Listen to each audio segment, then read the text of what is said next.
My name is Darius, and at 26 years old, I learned that my value to my family was exactly $800 a month, while my brother's value was a $60,000 Mercedes.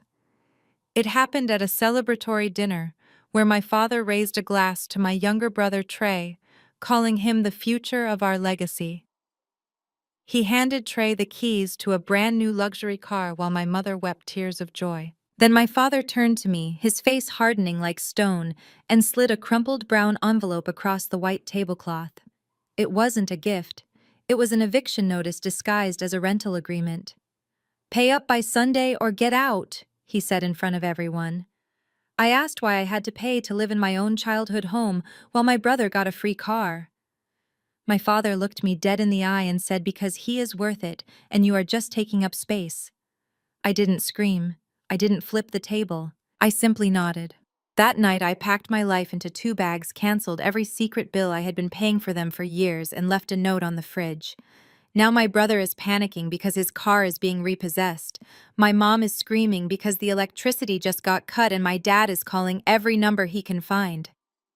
Before I tell you how I turned their world upside down with a single signature, let me know where you are watching from in the comments. Hit that like button and subscribe if you have ever been the child who was never enough. Growing up in the affluent suburbs of Buckhead, Atlanta, meant that appearance was everything. My father Calvin wore his 3-piece suits like armor, and my mother Loretta treated the Sunday church service like a fashion runway. We were the model family on the outside, Black excellence personified. But inside the walls of our colonial-style brick house there was a caste system, and I was at the bottom. My younger brother Trey was the golden child. He had the smile, the charm, and the ability to talk his way out of anything. I was the quiet one, the one who preferred coding in a dark room to playing football, the one who fixed the Wi-Fi but never got invited to the gala. The night everything shattered started at Chop's Lobster Bar, one of the most expensive steakhouses in the city. We were there to celebrate Trey graduating from college, or at least that was the official story. I knew for a fact he was 12 credits short and had spent his last semester partying in Miami, but nobody asked me. I sat at the end of the table feeling like a ghost in my own family. The restaurant hummed with the sound of expensive silverware clinking against china and the low murmur of deals being made. The air smelled of truffle oil and aged beef. Across from me sat Becky Trey's fiancé. She was a petite blonde woman with a sharp nose and eyes that seemed to appraise everything by its price tag. She had made it clear from day one that she was marrying into the family for the perceived prestige, not for love. She leaned over to Trey, whispering loudly enough for me to hear. "Is he really wearing that hoodie here? It looks like he slept in it." I looked down at my dark gray hoodie. It was a high-end designer piece made of cashmere blend that cost $400, but to them it just looked like street clothes. It was comfortable. It was me. My father Calvin heard her. He shot me a look of pure disdain, his eyes narrowing behind his gold-rimmed glasses. "Darius, sit up straight. You are embarrassing us. Look at this place. Look at the people around us. You look like you came here to bust the tables, not eat at them." I straightened my spine, my hands gripping the edge of the table. "I came straight from work, Dad. I didn't have time to change." "Work, my mother," Loretta scoffed. She was adjusting her pearl necklace, making sure the diamond clasp was visible. "You call sitting in front of a computer screen clicking buttons work? Trey just finished a business degree. Real work. Strategic work. That is what this family is about, not whatever little games you play." I bit my tongue. They had no idea. They thought I was some low-level freelancer scraping by fixing laptops. They didn't know I was a senior cybersecurity consultant for Fortune 500 companies. They didn't know I had just closed a contract worth more than this entire restaurant. They didn't know because they never asked. The waiter arrived, a tall man with impeccable posture and a notepad ready. He went to Trey first, the guest of honor. Trey scanned the menu with a smug grin. "I will have the chilled seafood tower to start, the large one, and for the main give me the Japanese Wagyu ribeye, medium rare, add the lobster tail on top. Oh, and a bottle of your best Cabernet for the table." Becky squealed with delight, clapping her hands. Oh, babe, you have such good taste. I will have the same, but I want the truffle mac and cheese on the side. My father nodded approvingly. Excellent choice, son. You deserve the best tonight. He ordered a porterhouse steak for himself and the sea bass for my mother. Then the waiter turned to me. And for you, sir? I looked at the menu. I wanted the lamb chops. I could afford the lamb chops 1,000 times over. But before I could speak, my mother reached across the table and snatched the menu from my hands. Her fingernails painted a perfect crimson dug into the leather cover. He will have the roasted chicken, no appetizers, and water to drink. The waiter paused, his pen hovering. The chicken, Mom? Yes, my mother said, her voice sharp and final. Darius hasn't contributed anything to the household expenses this month. We are paying for his dinner so he will eat what fits the budget. We are not made of money, and we certainly aren't going to waste the good cuts on someone who doesn't appreciate the value of $1. The humiliation burned my neck. It wasn't about the money. It was never about the money. It was about the power. The waiter looked at me, a flicker of pity in his eyes. I hate pity. I hated it more than their cruelty. I just nodded, looking down at my empty plate. The chicken is fine, thank you. Becky giggled, covering her mouth with her hand. Oh my God, Trey. Does he really not pay rent? That is so embarrassing. He is like 26, right? Imagine still mooching off your parents at that age. Trey laughed, wrapping his arm around her. Yeah, well, some of us launch, and some of us fail to launch. Darius is taking the scenic route to adulthood. The dinner progressed in a blur of clinking glasses and self-congratulatory toasts. I cut my dry chicken in silence while they feasted on lobster and wagyu. I watched Trey swirling his wine glass, talking about his plans to revolutionize the real estate market. He used buzzwords he barely understood, talking about synergy and leverage. My father hung on every word, nodding as if Trey were delivering a sermon from the Mount. I checked my phone under the table. A notification from my bank. The quarterly bonus from my consulting firm had just hit. $50,000. It was a sterile number on a screen, but it represented freedom. I slid the phone back into my pocket. Not yet. The tension at the table was palpable, not because of any argument, but because of the sheer weight of my exclusion. I was present physically, but I had been erased from the narrative of the family. They talked about vacations I wasn't invited to. They discussed renovations to the house that involved turning my current bedroom into a guest suite for Becky's parents when they visited. They talked right through me, as if I were a piece of furniture that had been placed inconveniently in the room. Finally, the plates were cleared, and the waiter brought out a dessert menu. My father waved it away. We don't need dessert. We have something better. He stood up, tapping his spoon against his wine glass. The sharp ring cut through the chatter of the restaurant. People at nearby tables turned to look, drawn by my father's commanding presence. He loved an audience. Family.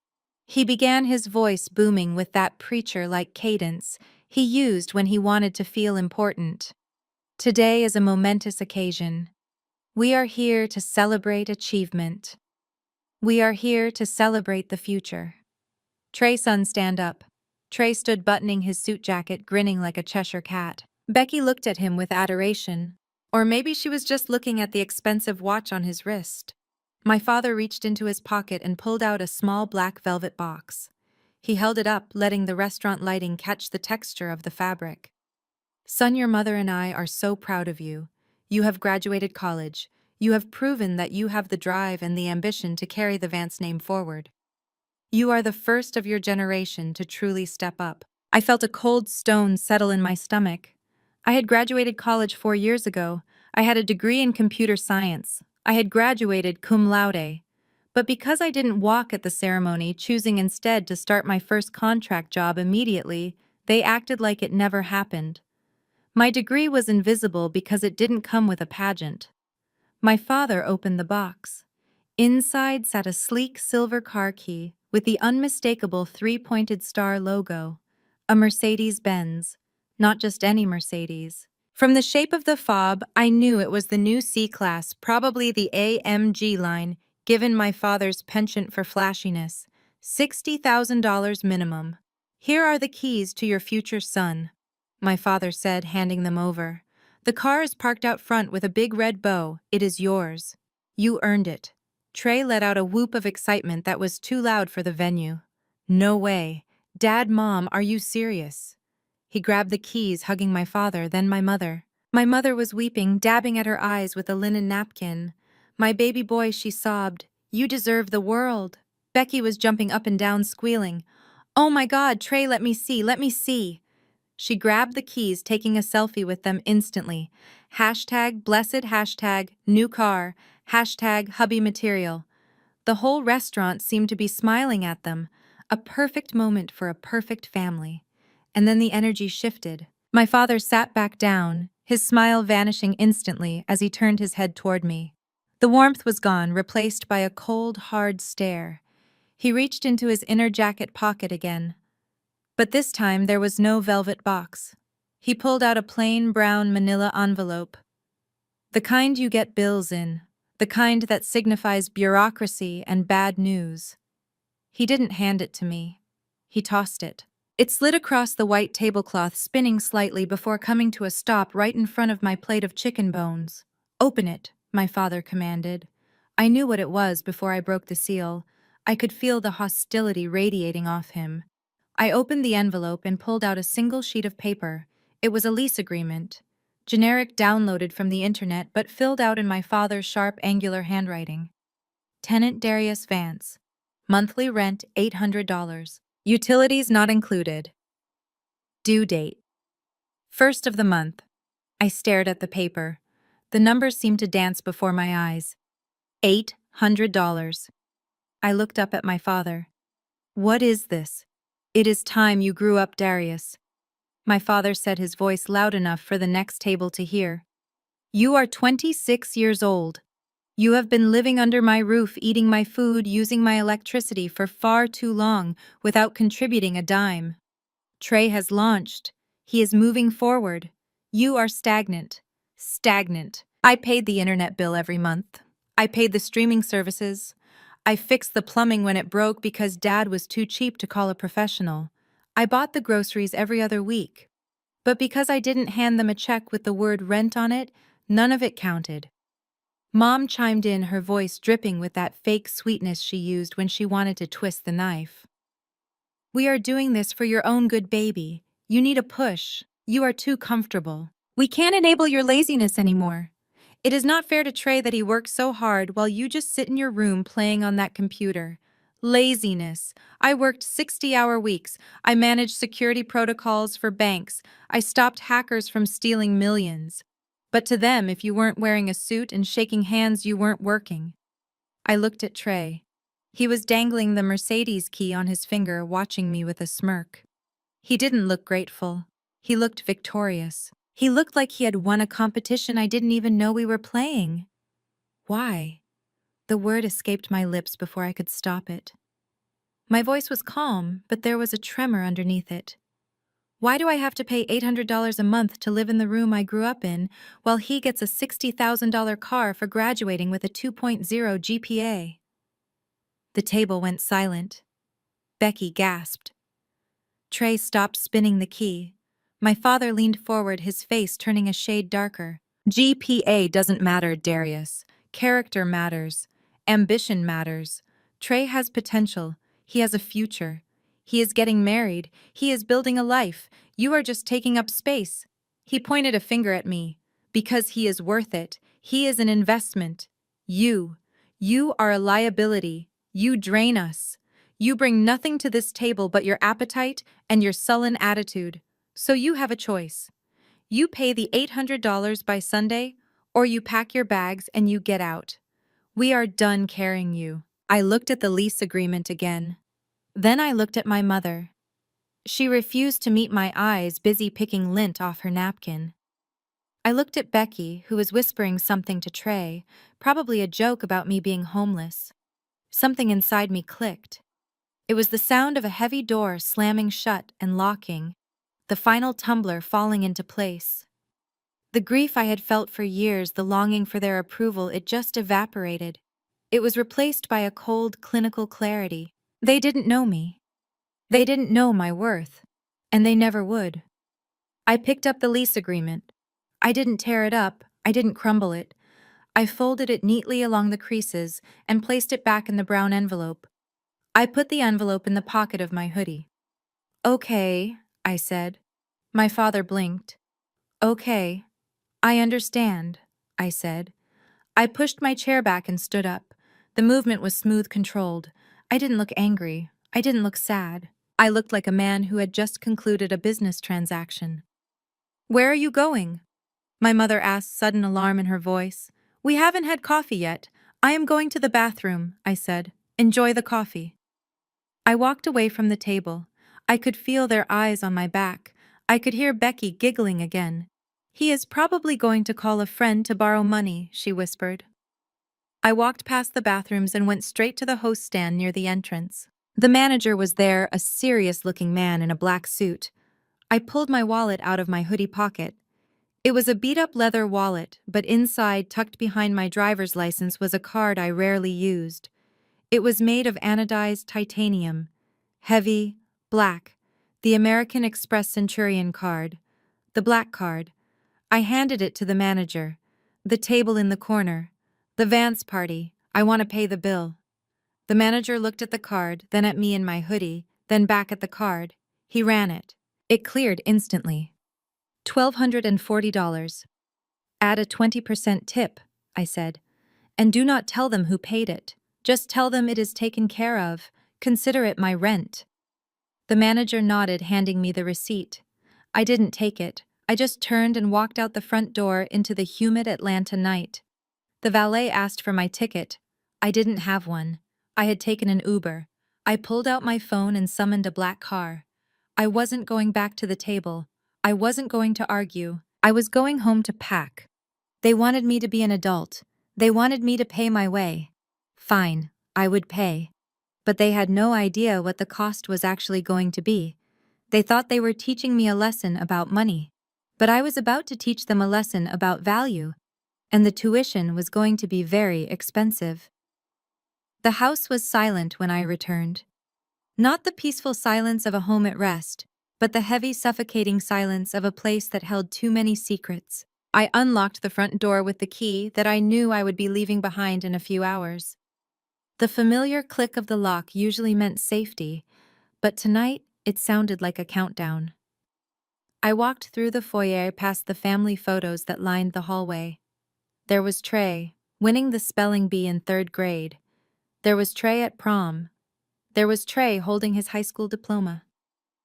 And there in the corner was a small, blurry photo of me from middle school looking awkward and out of place. It was the only evidence that I lived here. I went straight to my room at the back of the house. It was small, barely big enough for a twin bed and a desk, but it had been my sanctuary, my command center. I closed the door and locked it. For the first time in years, I didn't turn on the custom ambient lighting system I had coded myself. I left the room in darkness, illuminated only by the street lamp outside filtering through the blinds. I didn't need light to pack. I knew exactly where everything was. I pulled 2 large duffel bags from under the bed.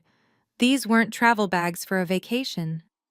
These were go bags prepared years ago, for a moment I hoped would never come, but always knew was inevitable. I opened my closet. It was filled with the uniform of my invisibility. Cheap t-shirts, faded jeans, generic sneakers.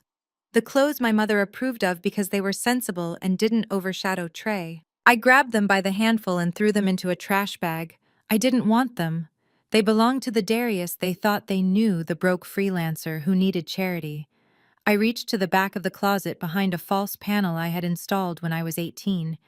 I pressed the hidden latch, and it popped open. Inside was my real life. A stack of high-density server drives containing proprietary algorithms I had developed and licensed to defense contractors. A cold storage wallet with enough cryptocurrency to buy this entire neighborhood twice over. And a single tailored suit, Italian wool charcoal gray, that I had bought for myself the day I landed my first 6-figure contract. I carefully packed the drives and the wallet into a shock-proof case. These were my future, The rest was just noise. Then I started the dismantling. This was the part that would hurt them the most, though they wouldn't realize it until the morning. I walked around the room unplugging the mesh Wi-Fi nodes I had hidden behind bookshelves to give the whole house gigabit coverage. I unscrewed the smart bulbs from the lamps, replacing them with the dim yellow incandescent bulbs that had been there when I moved in. I disconnected the smart thermostat bridge that kept the house perfectly climate-controlled. With each device I removed, the house seemed to groan. It was losing its brain. Without my invisible infrastructure, the internet would crawl, the lights would flicker, and the heating bill would triple. I was taking back my labor. I was repossessing my contribution. The room began to look unfamiliar. Stripped of my technology, it was just a small, sad box, with peeling paint and water stains on the ceiling. It looked like the room of a transient, a nobody, which is exactly what they wanted me to be. I packed my 3 monitors into their travel cases. The desk looked naked without them. I sat on the edge of the bed for a moment, looking around. This was where I had taught myself to code at 12 years old on a computer I built from spare parts. This was where I had hacked my first server at 15, not to steal but just to see if I could. This was where I had built an empire in silence while my brother played video games in the next room. I stood up and walked to the dresser. There was one photo frame sitting there, face down. I picked it up. It was a picture of me and Trey when we were kids. I was 10, he was 7. We were at the beach building a sandcastle. I was doing the digging, the shaping, the reinforcing. Trey was standing on top of the castle, waving a flag, smiling for the camera. Even then, I was the foundation and he was the glory. I looked at that picture for a long time. I remembered that day. I remembered how proud I was of that castle. I remembered how 5 minutes after the photo was taken, Trey kicked it over because he was bored and my father laughed, saying boys will be boys. I remembered crying and my mother telling me to stop being so sensitive. I slid the photo out of the frame. The paper felt fragile in my hands. I didn't feel angry anymore. I just felt done. I ripped the photo in half, right down the middle, separating the boy who built from the boy who destroyed. I dropped the pieces into the trash bag with the old clothes. I checked my watch. 3 a.m. The witching hour. The perfect time for a ghost to disappear. I pulled out my phone and opened the Uber app. I didn't select the economy option I usually used when I was around them. I scrolled down to Uber Black, an SUV with tinted windows and a professional driver. It was a small luxury, but tonight it felt like a declaration of independence. I confirmed the ride, 5 minutes away. I zipped up the duffel bags. They were heavy, solid. They contained everything that mattered. I slung one over each shoulder and took a final look at the room. It was empty. It was dead. I turned off the single yellow lamp and walked out. The hallway was quiet. I could hear the faint sound of my father's snoring from the master bedroom. I walked past Trey's room. The door was ajar. I could see the glow of his gaming PC. He was probably asleep in his chair, exhausted from the exertion of receiving gifts. I didn't stop. I didn't look in. He wasn't my brother anymore. He was just a tenant in a house of cards that was about to collapse. I reached the front door. The keypad lock I had installed beeped softly as I disengaged it. I would leave it unlocked. Let them worry about security for once. I stepped out onto the porch. The Atlanta air was thick and humid, clinging to my skin. A black Cadillac Escalade was idling at the curb, its headlights cutting through the darkness. The driver stepped out and opened the trunk, his white gloves glowing in the night. I walked down the driveway past the spot where my beat-up Honda used to sit before I sold it last week in preparation for this. Past the spot where Trey's new Mercedes would be parked if he hadn't driven it to Becky's house to show off. I handed my bags to the driver. He nodded silently and loaded them. I got into the back seat. The leather was cool and smelled of expensive conditioner. I sank back, closing my eyes. "Where to, sir?" the driver asked. I gave him the address of the Four Seasons in Midtown. I had a penthouse suite booked for the next month while my new condo was being finalized. "Drive," I said, "and don't look back." As the car pulled away, I didn't turn my head to look at the house one last time. I didn't need to. I knew exactly what it looked like. It looked like the past. And I was driving into the future. The only thing I left behind was a silence that was about to get very, very loud. The interior of the Escalade was a sanctuary of cool leather and silence as we glided onto the highway toward Midtown Atlanta. The city lights smeared into streaks of gold and red against the window glass, a blurry reflection of the life I was leaving behind. I didn't look out. My attention was focused entirely on the laptop balanced on my knees. The screen glowed with a soft blue light illuminating my face in the darkness of the back seat. This wasn't just a computer. It was a scalpel, and I was about to perform surgery on my family's finances. For years, I had been the invisible infrastructure of the Vance household. I was the silent partner in their illusion of success. My father liked to brag about his credit score and his ability to provide, but the reality was a house of cards held together by my autopay settings. They thought the lights stayed on because of my father's pension. They thought the internet was fast because they paid for the premium package. They didn't know that I had been subsidizing their lifestyle since I was 22 simply to keep the peace. Simply to buy a seat at a table where I wasn't even welcome. I opened a spreadsheet I had named the Black Tax. It was a meticulous record of every bill, every subscription, and every hidden debt I had covered. Tonight, I was closing the ledger. First up was the internet. A TNT fiber, the gigabit business class connection I had installed so I could work from home without lag, and so Trey could stream his video games in 4K resolution. My father thought it cost $80 a month. It actually cost $300. I logged into the admin portal. The cursor hovered over the cancel service button. I didn't hesitate, I clicked. A warning box popped up asking if I was sure. I was never more sure of anything in my life. Service termination scheduled for immediate effect. The digital lifeline of the house was now severed. Trey was going to wake up to a dead connection and a lot of buffering. Next was the health insurance. My mother Loretta loved to talk about her platinum PPO plan. She saw the best specialists in Buckhead for her migraines and her phantom back pain. She bragged to her church friends about the low copays.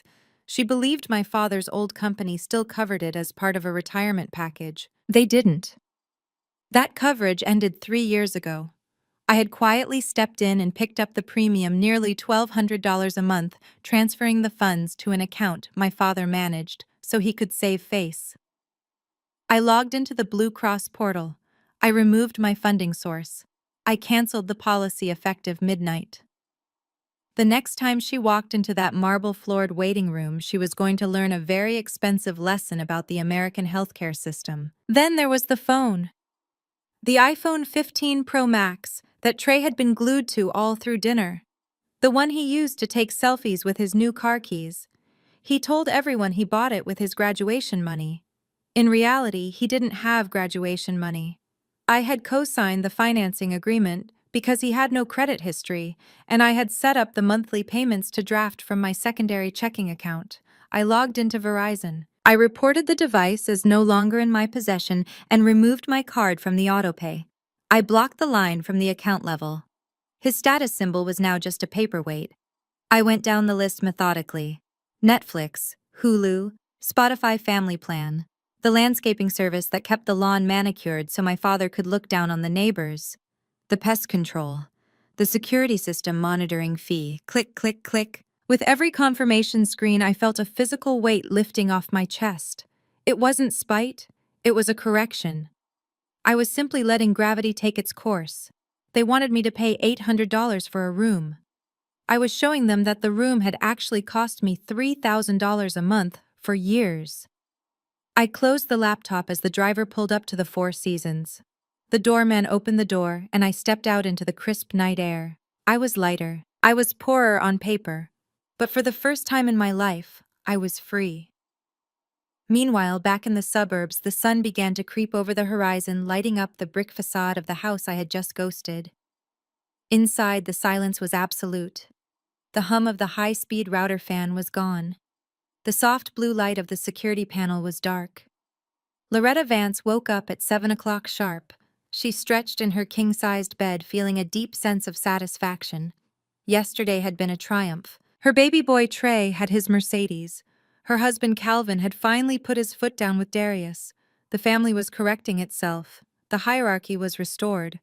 She put on her silk robe, the one she bought to match the master bedroom curtains, and walked down the hallway. She hummed a gospel tune, something about blessings raining down. She didn't notice that the thermostat on the wall was blank. She didn't notice the Wi-Fi indicator on her phone had disappeared, replaced by a weak LTE signal. She was too wrapped up in the fantasy of her perfect life. She walked into the kitchen. She wanted to make a celebratory breakfast. Bacon, eggs, grits, and biscuits.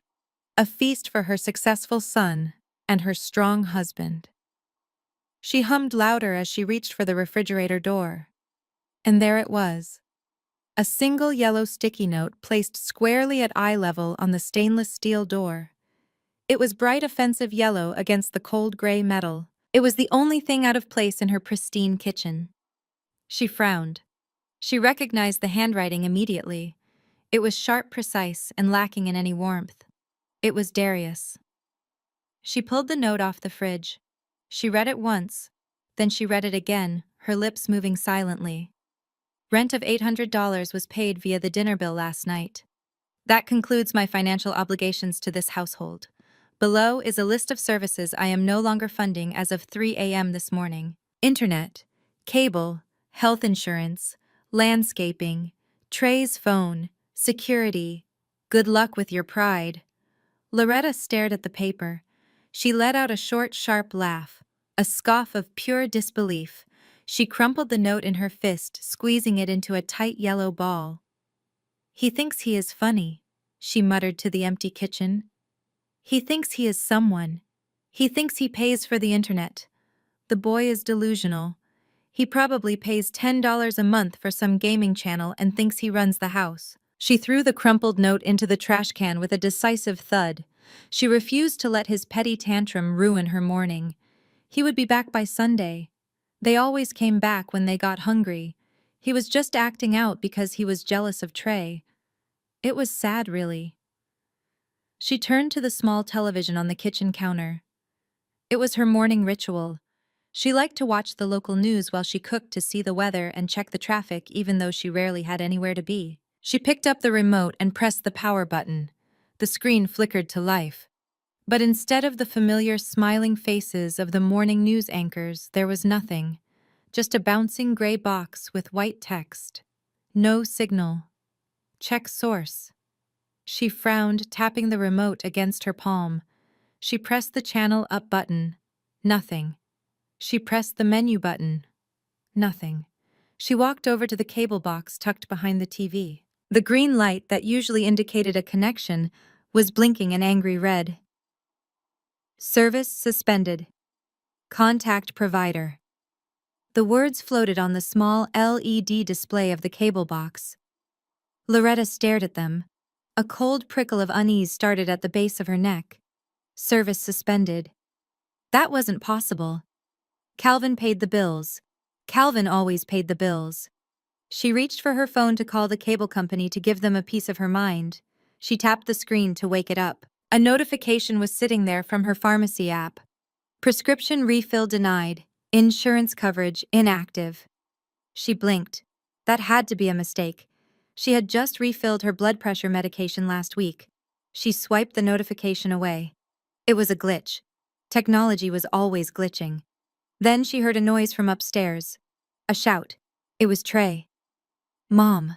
The internet is down. I can't load my profile. Mom. Loretta looked at the black screen of the TV. She looked at the blinking red light on the cable box. She looked at the trash can where the yellow ball of paper lay. Nonsense. She whispered. He is just a boy. He doesn't have this kind of power.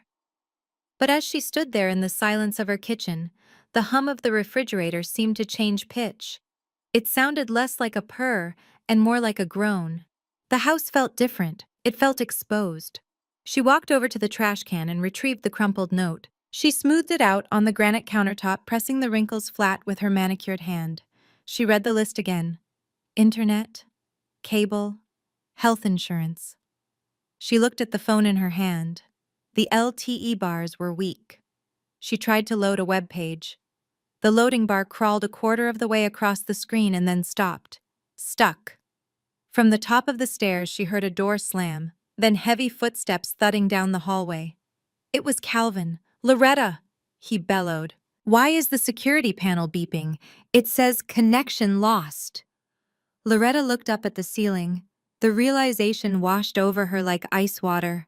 It wasn't a tantrum, it wasn't a joke. The lights were still on, but the real power had just left the building, and he had taken the remote control with him. She looked at the stove. She didn't feel like making pancakes anymore. She felt a sudden need to check the bank account she shared with Calvin. The one she never looked at because she preferred not to know the details. The one Darius had been quietly refilling for years.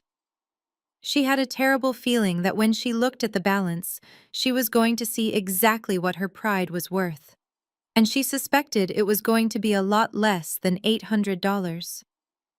3 days had passed since the silent exodus of Darius, and the house in Buckhead had descended into a state of primitive chaos. The air conditioning was off, the internet was dead, and the cable box was nothing more than a blinking red eye, mocking them from the entertainment center. But in the driveway, there was still a gleaming beacon of hope. The silver Mercedes-Benz C-Class. It sat there pristine and aggressive, a symbol that despite the flickering lights inside the Vance family was still elite.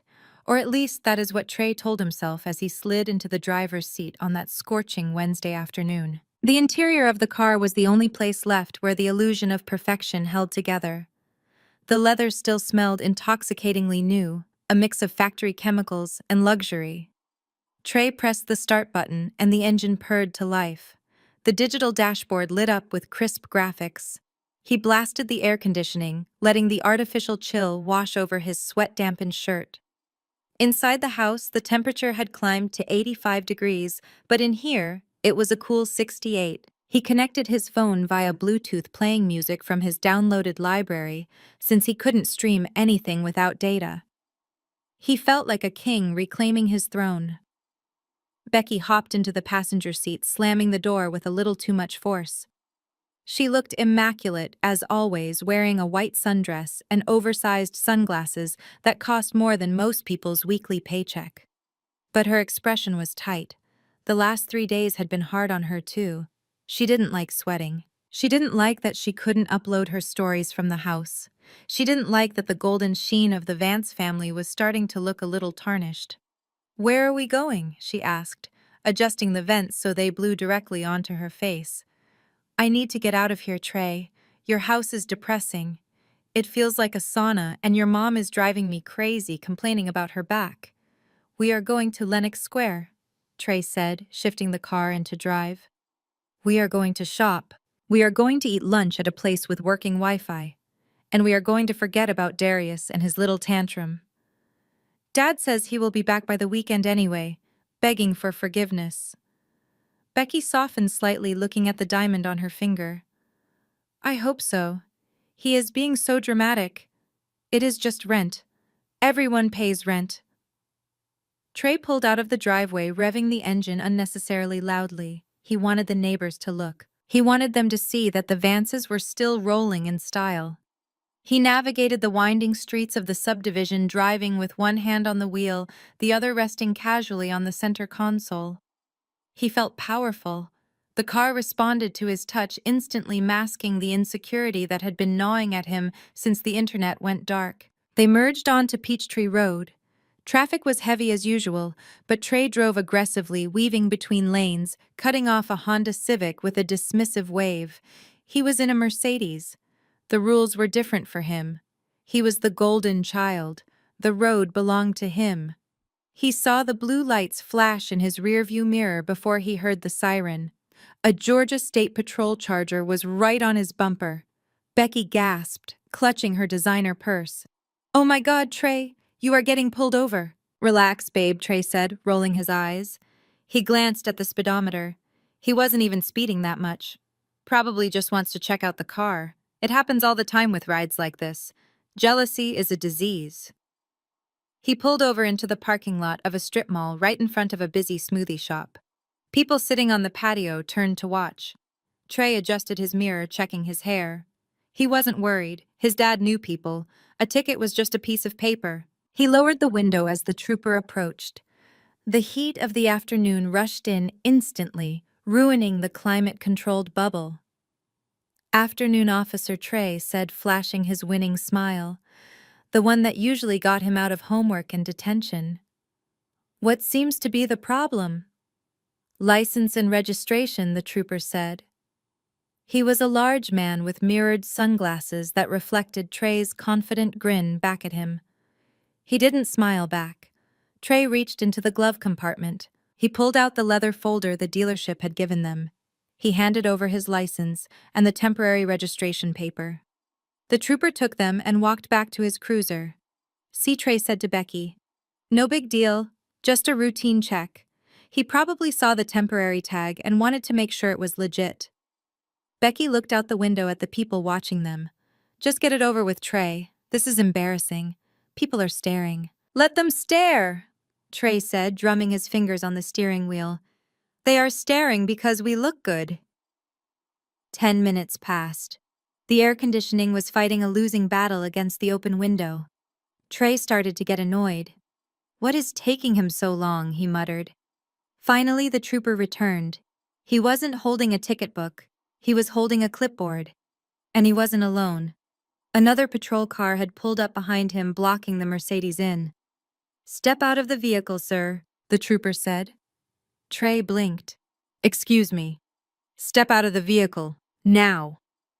Trey opened the door and stepped out, his legs feeling suddenly unsteady.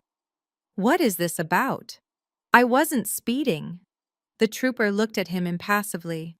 "Sir, this vehicle is being impounded. You are operating a motor vehicle on a public roadway without active liability insurance. That is a violation of Georgia state law." Trey laughed, a nervous, high-pitched sound. "That is impossible. This is a brand new car. My dad just bought it 3 days ago. The insurance is full coverage. It is bundled with the house." The trooper looked down at his clipboard. According to the database, the policy on this vehicle was canceled effective 3 days ago. The primary policyholder listed as Darius Vance terminated the coverage. There is currently 0 coverage on this vehicle. Trey felt the blood drain from his face. Darius. He heard the name and his brain stumbled. Darius. Why would Darius be on the insurance? Then the memory hit him. A flash from the dealership 3 days ago. His father Calvin sitting across from the finance manager, sweating slightly as he looked at the monthly payments. The manager saying something about credit scores and high-risk drivers. His father making a call. Darius showing up in his hoodie, signing a stack of papers without reading them, handing over a card. His father had told him Darius was just handling the paperwork because he was good with details. He hadn't told him that Darius was the co-signer. That Darius was the one guaranteeing the loan. That Darius was the one paying the $300 a month premium because Trey had 3 speeding tickets on his record. Becky leaned out the window. "Trey, what is going on? Why are they talking about impounding the car?" Trey looked at her, then back at the trooper. "Look, officer, there must be a mistake. My brother. He is confused. He handles the bills, but my dad pays for it. I can call my dad right now. He will clear this up. You can make your calls from the sidewalk, sir," the trooper said, closing the folder. "The tow truck is already on its way. You and your passenger need to exit the vehicle and remove any personal belongings. This car is not moving another inch under its own power." "No, you don't understand," Trey pleaded, his voice rising an octave. "This is a Mercedes. You can't just tow it. It is $60,000. I don't care if it is a spaceship, son. No insurance means no driving. Step away from the car." Becky got out of the car. She looked furious. She slammed the door so hard the car shook. "Trey, you said everything was taken care of. You said you own this car. Why is the police officer saying Darius canceled the insurance?" "Because Darius is a snake," Trey shouted, losing his composure completely. "He is trying to sabotage me. He is jealous." A massive flatbed tow truck rumbled into the parking lot, its yellow lights flashing, painting the scene in a humiliating strobe effect. The driver, a man in a greasy jumpsuit, hopped out and started unspooling the chains. He didn't treat the Mercedes with reverence. He treated it like a hunk of metal that needed to be moved. Trey watched in horror as the driver hooked the chains to the undercarriage. He heard the screech of metal on metal. They were dragging his future onto the bed of a truck. "Wait, stop! You are going to scratch the bumper!" Trey yelled, running forward. The trooper stepped in his path, his hand resting on his belt. "Back off, sir. Do not interfere." Trey stopped, his chest heaving. He pulled out his phone. He dialed his father. Straight to voicemail. He dialed his mother. Straight to voicemail. The phones were down. The service was cut. He had forgotten. He was standing in a parking lot with a brick in his hand. Becky was standing on the curb, her arms crossed, her face red from the heat and the rage. "You are a liar, Trey. You told me you were independent. You told me you were a partner in the family business. Your brother pays for your car insurance. You are a child. No, babe, listen, it is not like that." Trey stammered, reaching for her. "Don't touch me," she snapped. "Look at us. We are stranded in a parking lot. My makeup is melting, and your car is being taken away because you can't pay your bills. How are we supposed to get home? We can Uber." Trey said, his voice small. "With what app?" Becky screamed. "Your phone doesn't have data, Trey. Remember." Darius cut that too. The realization hit Trey like a physical blow. He was stranded. He had no car. He had no phone service. He had no money in his pocket because he always used Apple Pay, which required data. He was completely helpless. The tow truck engine roared as the winch pulled the Mercedes up the ramp. The silver paint gleamed in the harsh Georgia sun, a beautiful object that Trey had held for exactly 72 hours. As the truck pulled away, merging into traffic, taking his status symbol to the impound lot, Trey felt a sensation he hadn't experienced in years. He felt small. He looked around the parking lot. The people on the patio were filming. He could see their phones held up recording his downfall. He knew this would be on TikTok within the hour. The golden child having a meltdown. The prince stripped of his chariot. Becky started walking away, her heels clicking angrily on the pavement. "Where are you going?" Trey called out. "I am going inside to use their Wi-Fi to call a real man to pick me up," she yelled back without turning around. "Don't follow me." Trey stood alone on the hot asphalt. The sweat was pouring down his back now, soaking his expensive shirt. He looked at his reflection in the glass window of the smoothie shop. He didn't look like a future business mogul. He looked like a frightened boy who had just realized that the magic carpet he had been riding on was actually just a rug being pulled out from under his feet, and the person pulling it wasn't even in the state anymore. Darius was gone, but his grip was tightening around Trey's throat with every passing second. This wasn't just a prank. This was a siege. And for the first time in his life, Trey realized he didn't have any ammunition. The house in Buckhead sat like a tomb in the suffocating Georgia heat. Night had fallen, but it brought no relief from the temperature that had been steadily climbing inside the brick walls for 3 days. Inside the dining room, 2 solitary beeswax candles flickered on the mahogany table, casting long dancing shadows against the expensive wallpaper. It looked like a scene from a romantic anniversary dinner, but the smell in the air wasn't roses or fine wine. It was the scent of desperation and spoiling milk. Calvin Vance sat at the head of the table in his undershirt, holding a fork with a shaking hand. He was sweating. Beads of perspiration rolled down his forehead and dripped onto the collar of his shirt. Across from him, Loretta fanned herself aggressively with a piece of junk mail, her face flushed and shiny. They were eating the contents of the freezer before it all went bad. Thawed shrimp cocktail that was slightly warm and gourmet ice cream that had turned into soup. "It is barbaric," Loretta hissed, slamming her hand down on the table. The candle flame jumped. "We are living like animals, Calvin. No lights, no air. I can't even charge my iPad. How long is this going to last?" Calvin chewed a rubbery shrimp and swallowed it with difficulty. "I called the power company, Loretta. I told you, there is a hold on the account. A past due balance. They said they can't restore service until the arrears are paid in full, plus a reconnection fee. How much Loretta demanded? How much could it possibly be? Calvin looked at the envelope sitting next to his plate. He had fished it out of the mailbox earlier that afternoon, hoping it was a check or a letter from Darius apologizing. Instead, it was a final notice from Georgia Power. He picked it up, his fingers leaving a damp smudge on the paper. $450 a month, he whispered. The total due is over $2,000.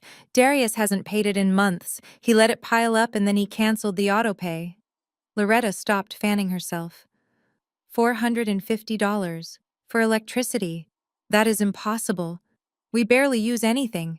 We use everything. Calvin snapped, his patience fraying in the heat. The central air, the pool pump, the security lights, the 3 refrigerators. We have been burning power like it was free because we thought it was free. He threw the bill back onto the table. It slid into a puddle of melted vanilla ice cream. He wants to break us, Calvin. He wants us to come crawling back. Well, I won't do it. I will sit in the dark until doomsday before I call that ungrateful boy and beg. Suddenly, Loretta dropped her makeshift fan. She gripped the edge of the table, her knuckles turning white. A low groan escaped her lips. Calvin looked up. Loretta, what is it? My stomach, she gasped. It feels like a knife. It is burning, Calvin. She doubled over, her face contorting in agony. The stress of the last 72 hours combined with the questionable seafood had created a perfect storm in her digestive system. But for Loretta, pain wasn't just physical, it was a performance, and tonight she had a captive audience of one. I need a doctor, she wheezed. Take me to Northside, now. Calvin scrambled up, knocking his chair over in the darkness. He rushed to her side, helping her stand. She was heavy on his arm, her breathing shallow and panicked. Okay, hold on. I have got you. We are going. They stumbled through the dark house, guided only by the moonlight filtering through the windows. They passed the silent refrigerator and the dead thermostat. They made it to the garage where Calvin's older Lexus sat gathering dust. Trey's Mercedes was gone, impounded by the state. This was their only option. The drive to the hospital was a blur of tension. Calvin drove with one hand on the wheel and the other gripping the center console, his eyes darting between the road and his wife, who was moaning softly in the passenger seat. Do not worry, baby, he said, trying to convince himself as much as her. We are going to the VIP wing. Dr. Evans will take care of you. We have the Platinum plan. Best coverage in the state. They pulled up to the circular drive of the private hospital entrance. It was brightly lit, clean and quiet. A valet opened the door and helped Loretta into a wheelchair. Calvin tossed him the keys, feeling a flicker of his old authority return. This was their world. Sterile, efficient, and expensive. He marched up to the reception desk, his chest puffed out. My wife needs to be seen immediately. She is in severe pain. We are patients of Dr. Evans. Loretta Vance, the receptionist. A young woman with a polite smile typed Loretta's name into the computer. She frowned. She typed it again. I see her file, Mr. Vance. However, the system is showing a flag on her insurance. Calvin waved his hand dismissively. That is a mistake. It is a Platinum PPO, Blue Cross. Check again. The receptionist turned the screen slightly. Sir, it says here the policy was terminated by the primary account holder 3 days ago. Status inactive. Calvin froze. The primary account holder? Darius. Well, run it again, he demanded, his voice rising. Or bill us later. We have been coming here for 20 years. I am sorry, sir, the receptionist said, her smile fading into a professional mask. Policy dictates that without active insurance, we require a deposit before admission for non-life-threatening conditions. A deposit? Calvin scoffed. Fine. How much? $2,000. Calvin blinked. $2,000. To cover the initial exam labs and imaging. If she is admitted, it will be more. Loretta let out a sharp cry from the wheelchair, clutching her abdomen. Calvin, just pay them. It hurts. Calvin reached for his wallet. He pulled out his gold MasterCard, the one he used for golf trips and dinners, The one he thought had a $20,000 limit. He handed it to the woman with a tremble in his fingers. Here, just run it. She took the card and swiped it. The machine thought for a second. Then it let out a loud, harsh beep. Declined. Calvin felt the blood drain from his face. Try it again. It must be the chip. She swiped it again. Beep. Declined. Contact issuer. Sir, do you have another form of payment? Calvin patted his pockets. He had a debit card, but he knew exactly what was in that checking account. Less than $300. The mortgage payment had just auto-paid yesterday, draining the last of his liquidity. Darius usually transferred the grocery money by now. But Darius was gone. He looked at Loretta. She was looking at him with wide, terrified eyes. She saw the shame on his face. She saw the truth.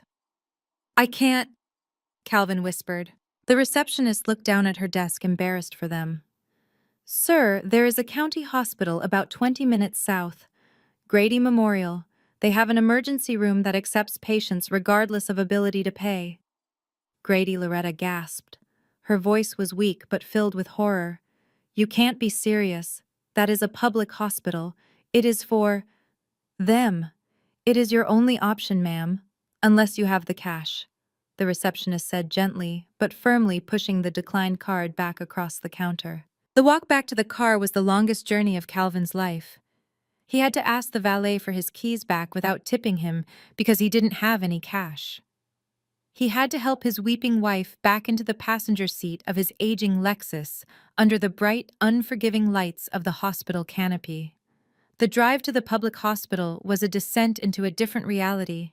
The streets got darker, the potholes deeper. They pulled into the emergency lot, which was packed with cars that had taped up windows and mismatched bumpers. Inside the waiting room was a chaotic sea of humanity. It smelled of antiseptic and unwashed bodies. A baby was screaming in the corner. A man was holding a bloody towel to his head. The television was blaring a courtroom reality show. Calvin helped Loretta to the triage window. There was no valet here, no polite smile, just a tired nurse behind bulletproof glass who handed him a clipboard and told him to take a number.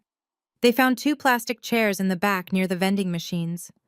The chairs were hard and bolted to the floor. Loretta curled into herself, pulling her silk robe tight around her body, trying to shrink away from the world. She looked out of place like a diamond dropped in the mud. Calvin sat next to her, staring at the scuffed linoleum floor. He checked his watch. It was 11 p.m. The nurse had said the wait time was approximately 6 hours. 6 hours. He looked at his wife. She was shivering not from cold, but from shock. The pain in her stomach was real, but the pain in her eyes was worse. It was the realization that their safety net was gone. The platinum shield they thought protected them from the indignities of the world had been stripped away by the son they called a failure. Calvin pulled out his phone. The battery was in the red. He opened his contacts and scrolled to Darius. His thumb hovered over the call button. He wanted to scream at him. He wanted to threaten him. He wanted to beg him. But he knew it wouldn't matter. The phone would just ring and ring until it went to voicemail. Or worse, it would go straight to the operator message telling him the number had been changed. He put the phone away. He put his arm around Loretta. I am sorry, Lo, he whispered. She didn't answer. She just closed her eyes and let the tears mix with the sweat on her face. They sat there in the noise and the fluorescent glare, 2 kings without a kingdom, waiting for their number to be called like everyone else. The darkness of the house was gone, but a different kind of darkness had settled over them. The darkness of being ordinary. The darkness of being broke. And the terrifying realization that Sunday was still 4 days away, and they had already lost everything. 7 days had passed since the Exodus, and the colonial brick house in Buckhead had transformed from a symbol of suburban triumph into a humid, suffocating cage. The air conditioning had been dead for a week. In the deep, sweltering heat of an Atlanta summer, the house was no longer a home. It was a kiln. The temperature inside hovered near 90 degrees day and night, baking the drywall and warping the hardwood floors.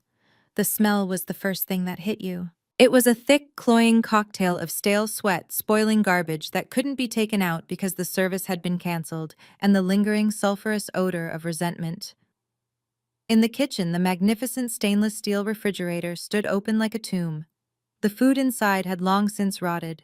The milk had curdled, the vegetables had liquefied, and the expensive steaks meant for Trey's graduation dinner had turned gray and slimy before being tossed into the overflowing bin. Calvin Vance sat at the kitchen table, his once crisp dress shirt unbuttoned to the sternum, revealing a chest slick with perspiration. He hadn't shaved in 3 days. The gray stubble on his chin made him look older, defeated. He was staring at his phone as if it were a bomb he didn't know how to defuse. In the living room, Loretta lay on the sofa with a damp washcloth over her forehead. She wasn't humming gospel tunes anymore. She was moaning softly, a continuous low-frequency broadcast of misery. Her back pain flared in the heat, and without her premium insurance to cover the chiropractor, she was left with nothing but over-the-counter ibuprofen and her own complaints. Trey was ghosting through the house like a restless spirit. Without his car, without his high-speed internet, and without his financed iPhone, he was stripped of his personality. He sat in corners scrolling aimlessly through old photos on an old tablet that could only connect to the spotty hotspot signal Calvin managed to scrape from his limited data plan. Calvin looked at the phone again. It was time. He had waited. He had fumed. He had expected Darius to come crawling back, apologizing for the inconvenience, begging to be let back into the fold. But the driveway remained empty. The inbox remained silent. The power remained off. He wiped his sweaty palm on his trousers and picked up the phone. He punched in Darius' number with aggressive jabs of his thumb. He wasn't calling to apologize. He was calling to restore order. He was the patriarch, and it was time to remind his wayward son of the hierarchy. The phone rang, and rang, and rang. Calvin paced the kitchen floor, his shoes sticking slightly to the linoleum. "Pick up," he muttered. "Pick up, you ungrateful little—" The ringing stopped. It didn't go to a person. It went to the automated voicemail greeting.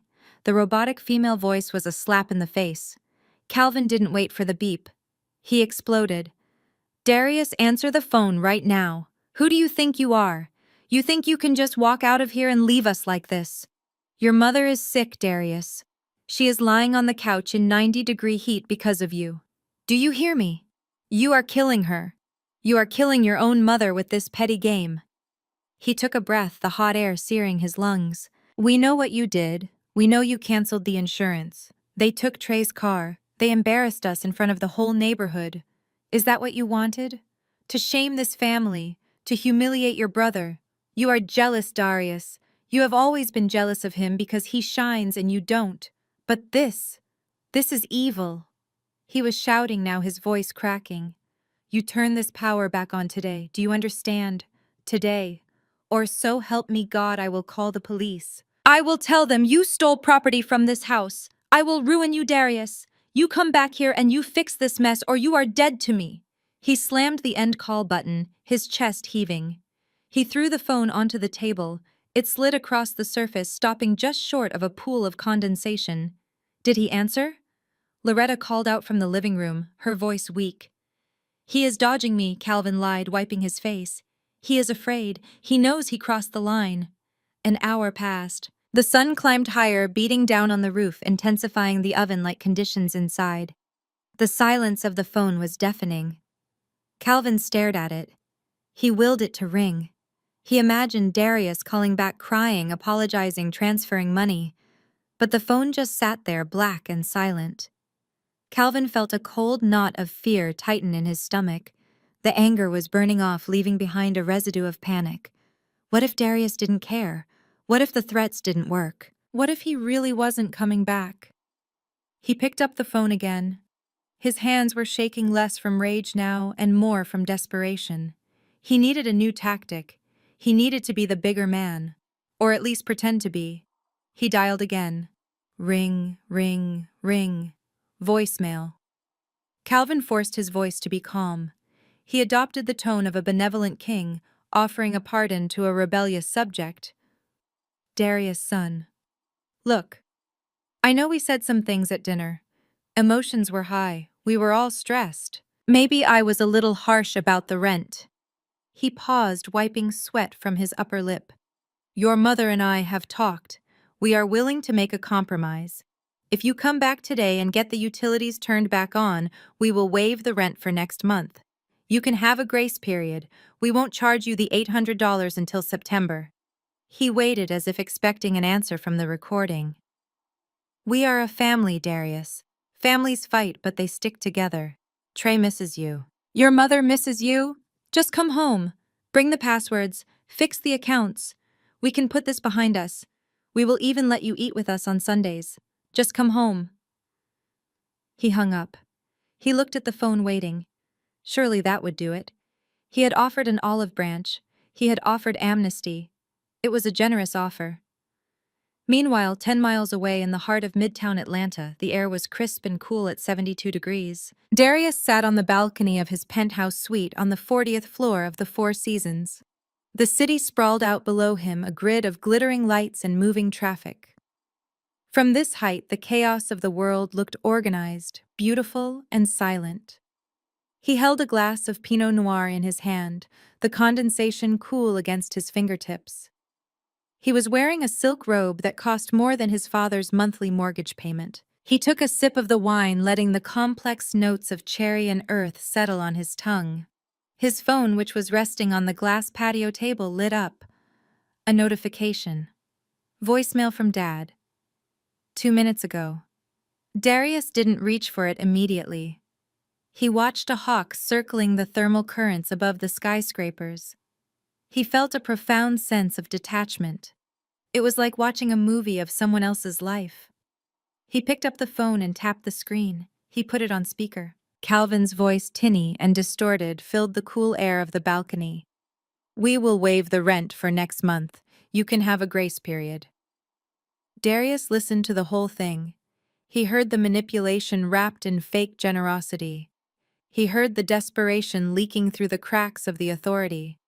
He heard a man who was drowning trying to negotiate with the person on the boat. He didn't feel anger. He didn't feel sadness. He felt the dry clinical satisfaction of a scientist observing the results of an experiment. The hypothesis was confirmed. They didn't miss him. They missed his utility. They missed his wallet. He pressed the delete button. The message vanished. Then he went into his call settings. He found Calvin's contact. He scrolled down to the bottom. Block this caller. He tapped it. A confirmation box appeared. He tapped block contact. He did the same for Loretta and for Trey. Then he opened his banking app. He navigated to the transfer section. He saw the balance in his checking account. It was substantial. The money he would have spent on their electric bill, their insurance, their car payments, and their groceries for the last week was sitting there untouched. He typed in a number, $5,000.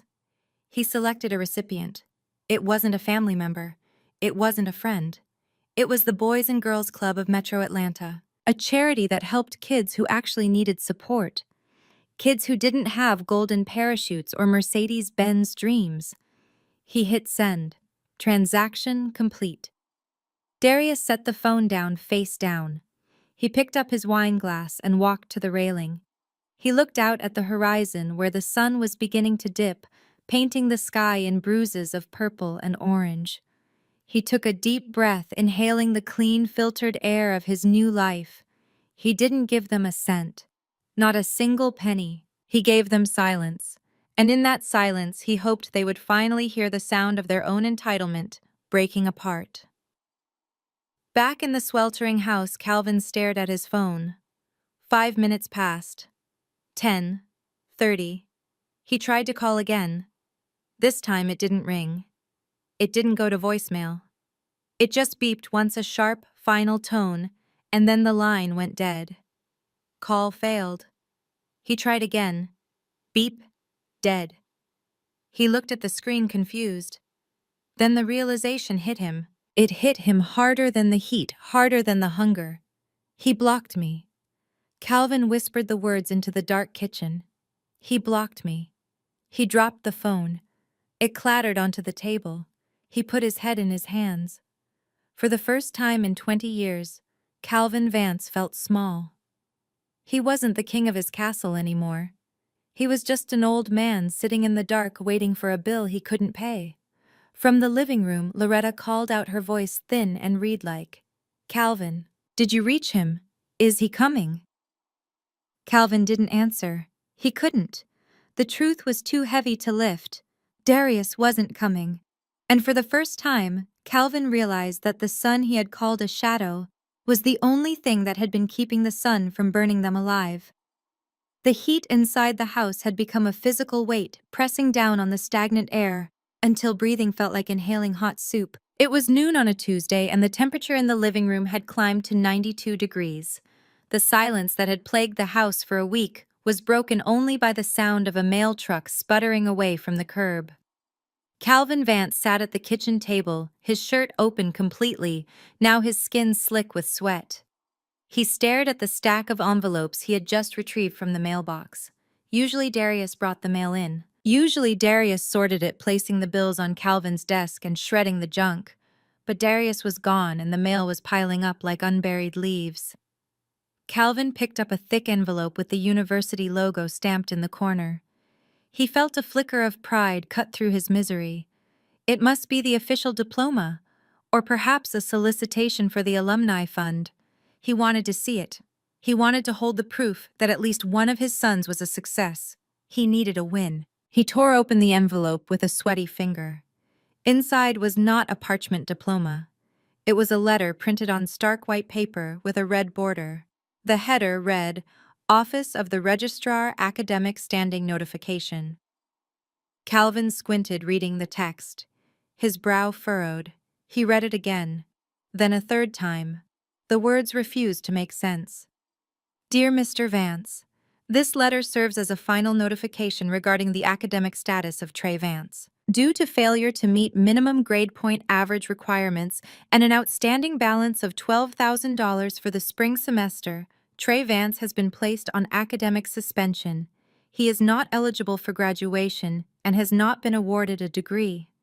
Furthermore, please be advised that the university will be forwarding the unpaid tuition balance to collections within 30 days. Calvin felt the room spin. He dropped the letter onto the table. It landed next to a puddle of condensation from a warm glass of water. Not eligible for graduation. Unpaid balance. "Trey!" Calvin roared. The sound tore through the thick air, startling Loretta, who was dozing fitfully on the couch. Trey shuffled into the kitchen. He was wearing just his boxer shorts, holding a battery-powered fan to his face. "What, Dad?" "I am trying to sleep. It is too hot to yell." Calvin stood up. He snatched the letter from the table and shoved it into Trey's chest. "Read this." Trey looked at the paper. His eyes widened. He tried to back away, but the kitchen island blocked him. "Dad, I can explain. It is a mix-up. The system is down. I talked to the dean. Don't lie to me." Calvin whispered, his voice trembling with a rage that was terrifying in its quietness. "I gave you $20,000 in January. I wrote the check myself. I handed it to you. I told you to pay your tuition and finish your last semester strong. Where is the money, Trey?" Trey looked down at his feet. He was sweating profusely now, and it wasn't just from the heat. "I spent it." "You spent it," Calvin repeated. "On what? Books? Tutors?" "No," Trey mumbled. "Speak up." Calvin slammed his fist onto the granite countertop. "On the trip," Trey blurted out. "And the bag. Becky wanted that trip to Tulum for spring break. She said everyone was going. She said if we didn't go, we would look broke. And the bag, the Louis Vuitton. She needed it for her birthday. I thought I could make the money back, Dad. I was going to invest in crypto. I was going to pay the school before they noticed. You stole your tuition money to buy a purse." Calvin stared at his son as if he were looking at a stranger. "You didn't graduate. We threw you a party. We bought you a car. We bragged to everyone at church, and you didn't even pass your classes. I walked." Trey pleaded, tears mixing with the sweat on his face. "I walked across the stage, Dad. You saw me. You walked because you bought a cap and gown online and snuck into the line." Calvin said, the realization hitting him like a hammer. "It was all a lie. The degree. The future. You are nothing but a fraud." Loretta appeared in the doorway, clutching her robe. "Calvin." Stop. You are scaring him. He is just a boy. He made a mistake. He is 23 years old, Loretta. Calvin shouted, spinning on her. He is a criminal. He stole from us. And now we are broke, living in a sauna with a son who is a dropout, and another son who hates us. We have nothing. Just then the front door opened. The heavy wood groaned in the heat. Footsteps clicked on the hardwood floor, sharp and angry. It was Becky. She marched into the kitchen looking like a storm cloud in a designer dress. Her hair was frizzy from the humidity and her makeup was starting to run. She didn't look at Calvin or Loretta. She looked straight at Trey. "I forgot my makeup bag," she snapped. "The one I left in your bathroom last week. Give it to me. I have a date tonight and I need my setting spray." Trey looked at her, hope flaring in his eyes. "A date? Babe, what are you talking about? We are engaged." Becky laughed. It was a harsh, ugly sound. "Engaged? To who?" "To you." "Look at you, Trey. You are standing in your underwear in a dark kitchen, sweating like a pig. Your car got towed. Your phone is cut off. And I just heard your dad screaming about you failing college." She walked closer to him, wrinkling her nose. "I stood outside the door for 2 minutes, Trey. I heard everything. You didn't graduate. You used your daddy's money to buy me a bag so I wouldn't dump you. That is pathetic." Trey reached for her hand, but she recoiled. "Becky, please. It is just a setback. I have a plan. I am going to be an entrepreneur. You are going to be a loser." Becky spat. "I thought you had money, Trey. I thought you were the heir to some empire. That is what you told me. You said your brother was the black sheep and you were the prince. But it turns out your brother was the bank and you were just the charity case." She looked around the kitchen, her eyes landing on the rotting fruit in the bowl and the darkness of the appliances. "This whole family is a joke. You are all frauds. You pretend to be high class, but you can't even keep the lights on. I am done." She reached down to her left hand. She grabbed the diamond ring Trey had given her 6 months ago. He had told her it was a flawless 2-carat diamond worth $15,000. She yanked it off her finger.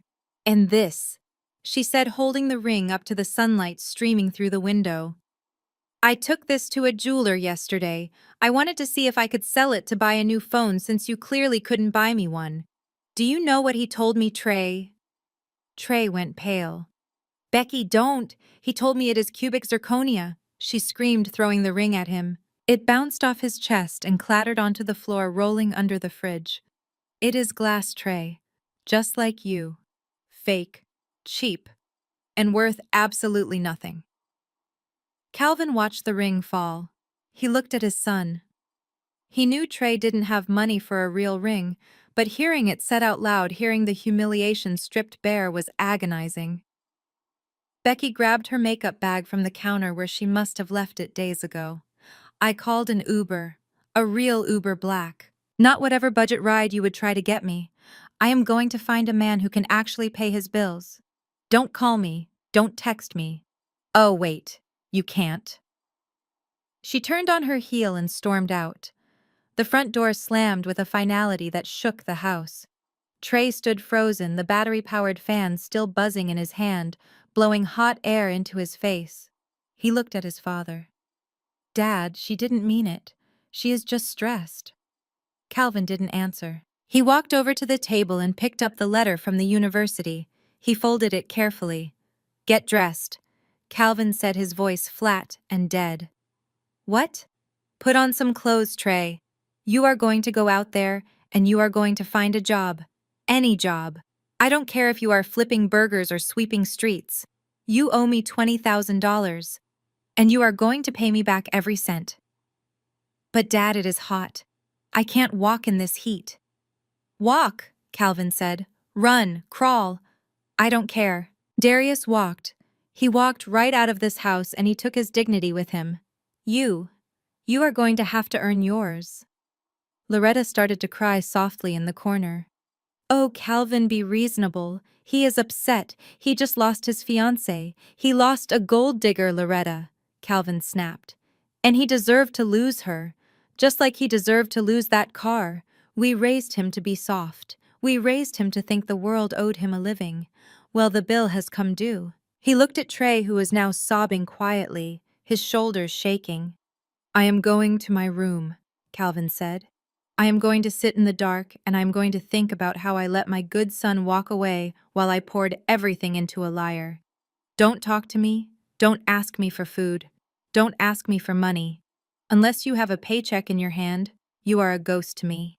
Calvin walked out of the kitchen, leaving his wife and his golden child alone in the sweltering heat. The silence returned heavier than before, broken only by the hum of the cheap fan and the sound of Trey's world collapsing around him.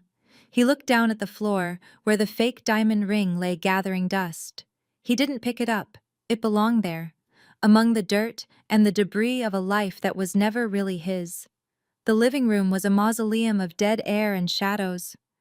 It was late afternoon and the sun was beginning its descent, but the heat inside the house hadn't broken. If anything, it had settled deeper into the furniture and the walls, turning the heavy drapes and plush carpets into sponges for the humidity.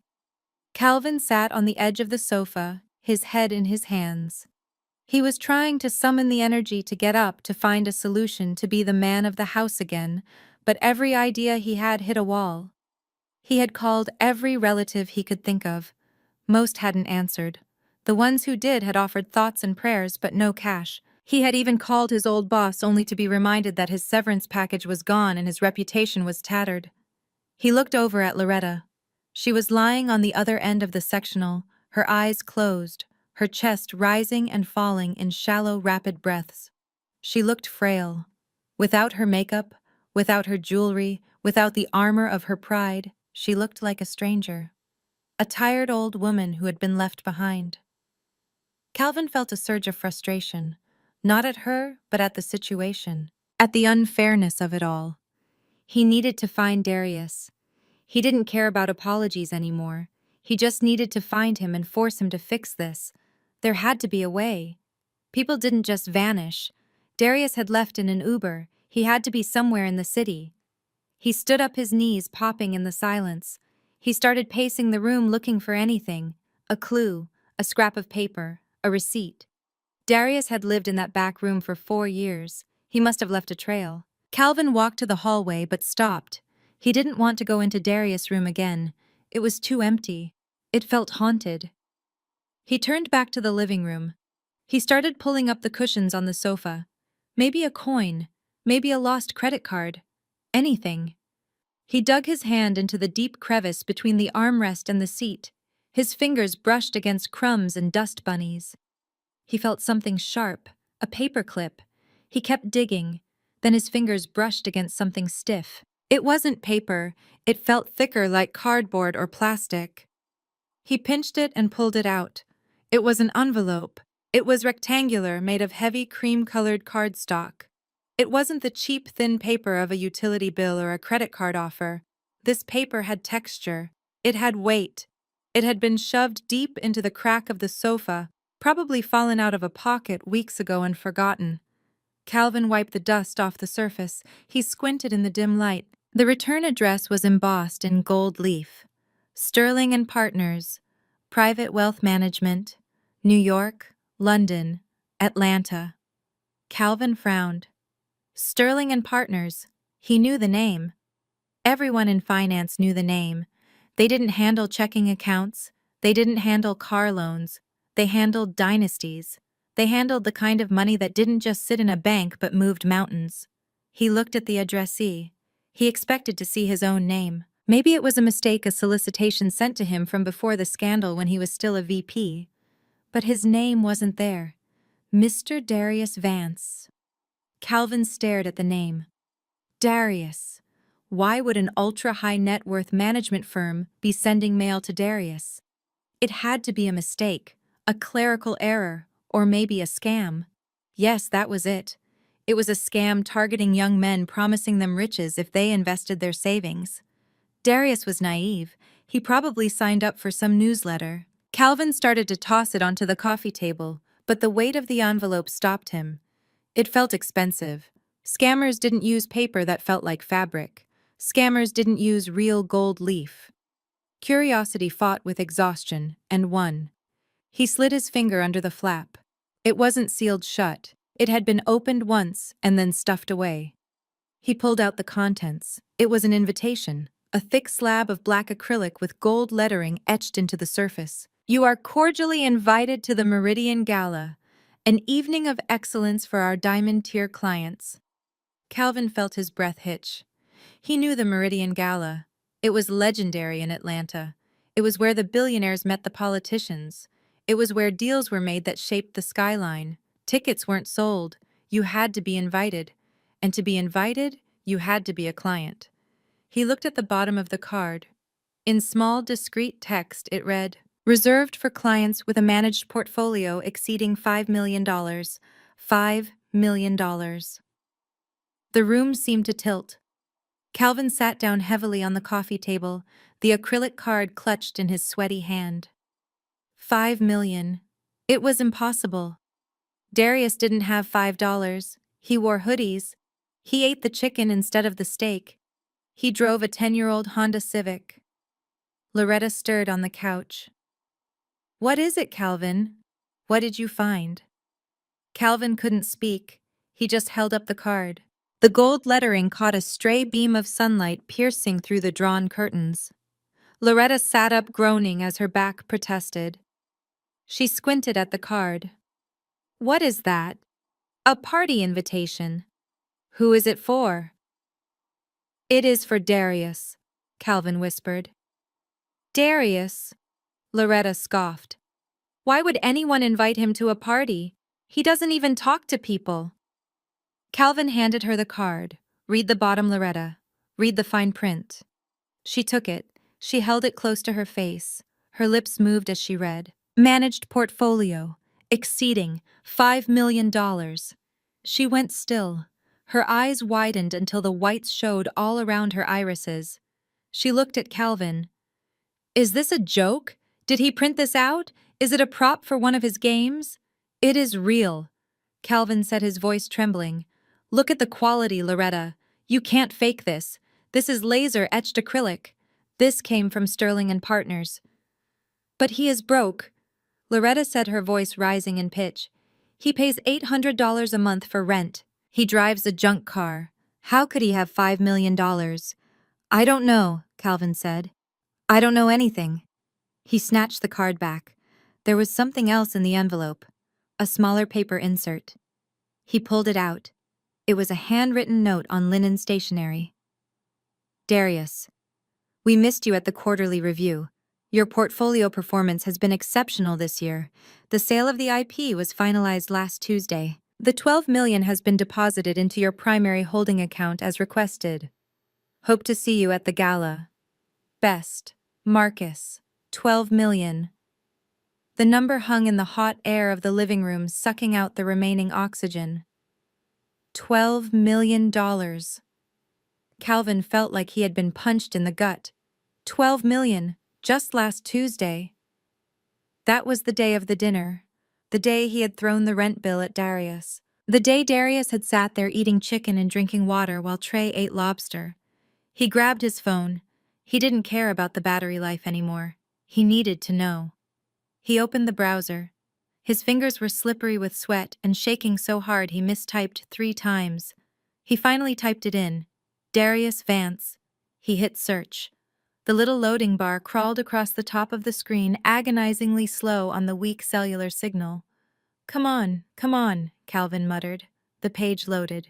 It wasn't a Facebook profile. It wasn't a LinkedIn page with a resume looking for work. The first result was an article from TechCrunch, dated 3 days ago. Cybersecurity prodigy Darius Vance sells encryption startup SecureX for $12 million. There was a photo. It was Darius. He wasn't wearing a hoodie. He was wearing a suit. The same suit he must have been wearing when he signed the deal. He looked serious, intelligent, and powerful. He looked like a stranger. Calvin clicked the link.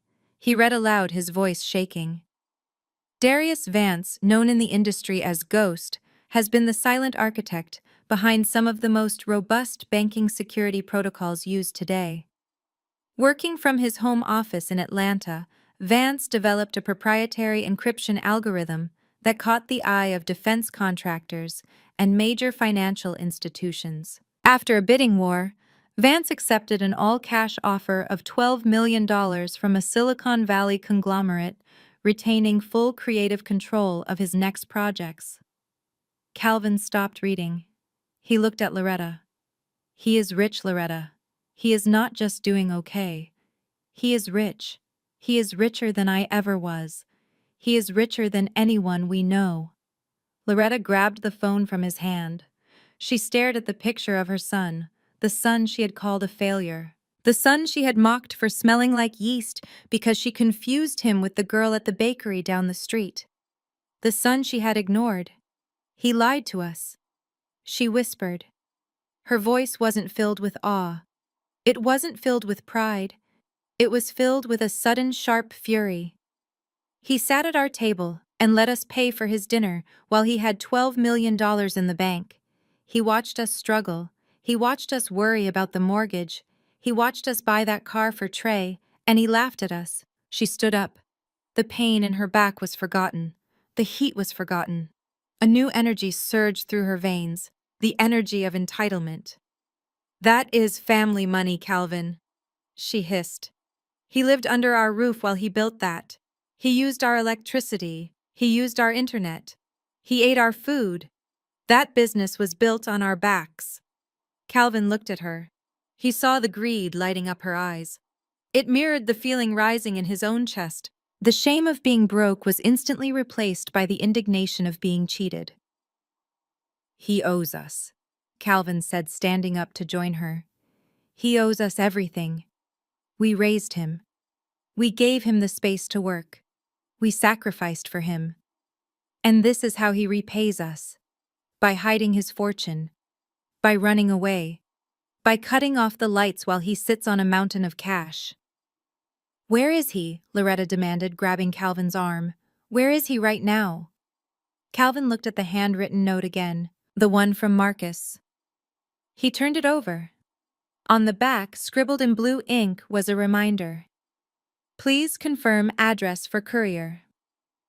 The Four Seasons Residences, Penthouse 40B. Calvin let out a short, barking laugh. The Four Seasons. Of course. He isn't at a Motel 6, Loretta. He is at the Four Seasons. He is living like a king while we rot in this oven. He showed her the address. Loretta stared at it like a wolf staring at a lamb. Penthouse. She breathed. She looked down at her silk robe stained with sweat. She looked around the dark, sweltering living room. Then she looked at Calvin. Get the keys, she said. We don't have a car, Calvin reminded her. Trey's car is gone. My Lexus is out of gas and I don't have money to fill it. Loretta didn't blink. She walked to the mantel where a jar of emergency cash had sat for years.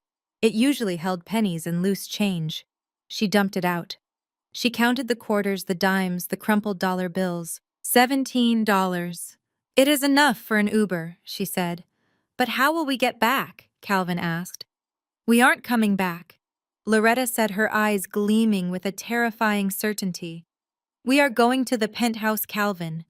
We are going to see our son, and we are not leaving until he gives us what is ours. He thinks he can cut us off. He thinks he can leave a note on the fridge and walk away with $12 million. She laughed, a dry, humorless sound. He forgot who raised him. He forgot that I am his mother, and a mother always gets her due. Calvin nodded. He felt a rush of adrenaline. They had a mission now. They had a target. The despair of the last week evaporated, replaced by the thrill of the hunt. They weren't helpless victims anymore. They were creditors coming to collect. Call the Uber, Calvin said. They moved with sudden, frantic purpose. Loretta went to the bedroom to change into her best dress, even though it was wrinkled. She put on her jewelry, the fake pearls and the gold-plated watch. She needed to look the part. She needed to look like the mother of a millionaire. Calvin put on his suit jacket over his sweaty shirt. He didn't care about the smell. He cared about the image. They walked out of the hot, dark house and stood on the curb waiting for the car that would take them to their salvation. They didn't think about the apology they owed him. They didn't think about the cruelty of the dinner. They didn't think about the years of neglect. They only thought about the number. 12 million. And as the Uber pulled up a battered Toyota Camry that was a far cry from the limousines they felt they deserved, they climbed in with their heads held high. They were on their way to claim their inheritance. They were on their way to the Four Seasons. And they had no idea that they were walking straight into the lion's den. The automatic doors of the Four Seasons residences slid open with a hushed whisper, revealing a lobby that smelled of white tea and expensive lilies. It was a scent that screamed money, old quiet money. Into this sanctuary of cool air and polished marble stepped the Vance family. They looked like refugees from a natural disaster. Calvin was sweating through his suit jacket, his shirt clinging to his chest.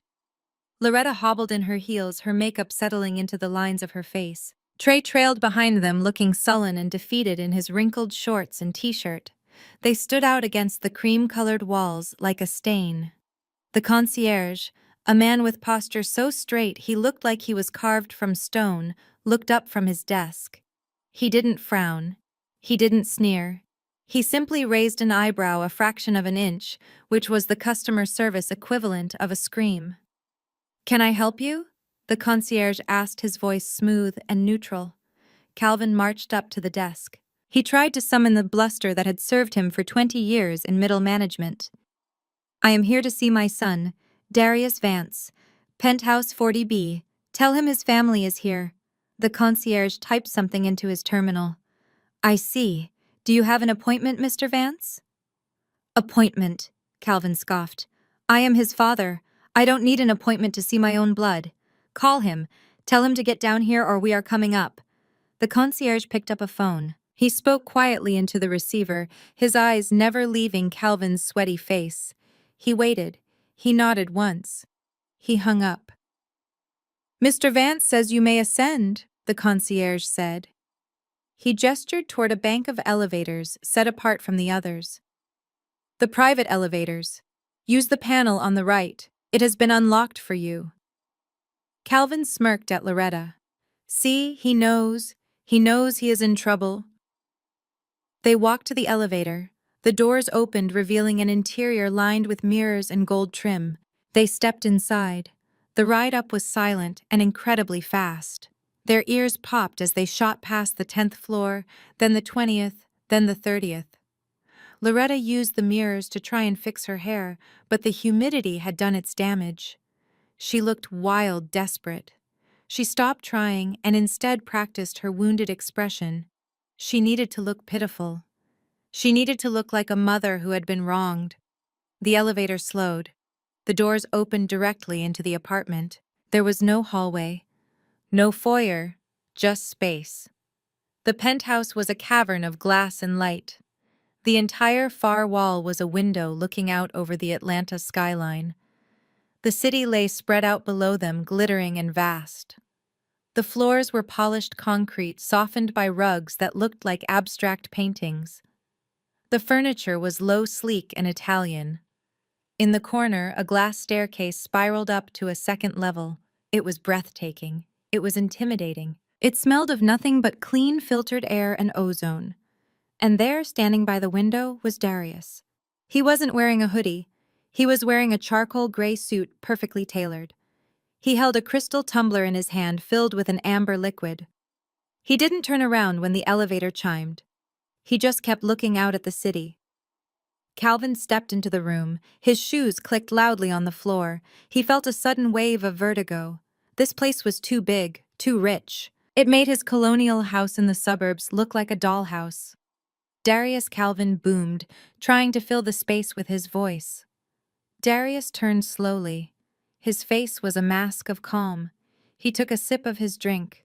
The ice clinked against the glass. "Hello, Dad. Hello, Mom. Trey." Calvin marched across the room. He stopped 10 feet away from Darius. He wanted to get closer to loom over him, but something in Darius' posture stopped him. A barrier of cold indifference. "Look at this," Calvin said, sweeping his arm around the room. "Look at how you are living. You are up here drinking whiskey in a palace while your mother is sleeping in a house that feels like an oven. Do you have any idea what we have been through this week?" Darius swirled his drink. "I have a general idea. I assume the power was cut on Tuesday." You assumed, Loretta shrieked, stepping forward. You knew. You did it. You tried to kill us, Darius. I had a medical emergency. I went to the hospital and they turned me away because you canceled the insurance. I had to go to Grady Darius. I sat on a plastic chair for 6 hours in pain. I'm sorry to hear that, Darius said. His tone was polite but entirely lacking in empathy. It sounded like a customer service recording. If you had paid the premiums yourself like most adults, that wouldn't have happened. Don't you lecture me about being an adult, Calvin shouted. He felt his authority slipping away, swallowed up by the luxury of the room. He needed to reassert himself. He needed to be the father. You are a selfish, arrogant boy. You think because you stumbled into some money, you are better than us. You are not. You are still my son, and you have a responsibility. Responsibility, Darius repeated, testing the word. Yes, responsibility. We raised you. We fed you. We put a roof over your head. And now that you have made it, you think you can just discard us. You leave us to rot while you live like a king. It is a sin, Darius. It is a sin against God and against your family. You have money. Calvin continued, his eyes scanning the room hungrily, taking in the art on the walls, the sculptures, the sheer expensive emptiness of it all. You have millions. We saw the article, $12 million, and you begrudge us $800 for rent. You begrudge your brother a car. You are sick. Darius walked over to the long dining table. It was a slab of black marble. He set his drink down on a coaster. I didn't begrudge you rent, Dad. I paid it. I paid it for 4 years. I paid the rent. I paid the lights. I paid the internet. I paid for the food in the fridge. I paid for the clothes on your backs. You paid what you owed, Calvin spat. That was your contribution. But now you have hit the jackpot. And you are hoarding it. We are drowning, Darius. We are about to lose the house. We have nothing. And you are standing there in a $3,000 suit watching us sink. You have a moral obligation to share this. This is family money. Loretta saw her opening. She let out a sob, a wet, ragged sound. She collapsed onto one of the leather sofas, burying her face in her hands. My baby, she wailed. My own son. I carried you for 9 months. I nursed you. I loved you when you were nothing. And now look at you. You are so cold. How can you be so cruel? I am sick, Darius. The stress is killing me. My heart can't take it. She looked up at him, tears streaming down her face, ruining her powder. I need help, baby. We all do. We just want to be a family again. We want you to come home. Or at least, help us save our home. We are desperate. She reached out a hand toward him, trembling theatrically. Please, Darius, don't let your mother suffer. Don't let your father lose his dignity. We are sorry if we were harsh. We just want what is best for you. And right now what is best is for you to do the right thing. Darius looked at her hand. He didn't move to take it. He looked at Trey, who had been silent until now, standing by the elevator, looking at a sculpture that probably cost more than his college tuition. Trey turned his eyes wide with greed. He saw the weakness in his parents' approach. They were begging. Trey didn't beg. Trey charmed. He walked over to Darius, putting on his best smile, the one that usually got him out of trouble. Bro, he said, his voice smooth. Ignore them. They are old school. They don't get it. He gestured around the penthouse. This place is insane, man. Seriously. You are the ghost, right? That is what the article said. That is legendary. I always knew you were a genius. I told everyone. My brother is the smartest guy I know. He laughed a nervous chuckle. Look, I know things got messed up. The car, the rent, whatever. It is water under the bridge. But listen, I am in a bind. A real bind. Becky left me, man. She walked out because I didn't have the cash to keep up. He moved closer, leaning in conspiratorially, as if they were partners. I have a plan, Darius. A real business plan. Not that college stuff. I want to launch a lifestyle brand. Influencer marketing. I have the followers. I just need the seed capital. I need a runway. He looked at Darius, his eyes gleaming. 50,000. That is all I need. 50 grand to get the site up, get some inventory, maybe lease a workspace. It is nothing to you, man. You have 12 million. 50,000 is like pocket change. You help me out. I get on my feet and I pay you back with interest. Plus, we are brothers. Brothers look out for each other, right? Darius looked at Trey. He looked at the brother who had mocked him for years. The brother who had stolen his tuition money to buy a purse. The brother who had accepted a car he didn't earn while Darius was handed a bill. 50,000, Darius said, his voice flat. Yeah, man, Trey said, nodding eagerly. Just to get started, I will put you on the board. We can be partners. Vance Brothers. Think about the brand potential.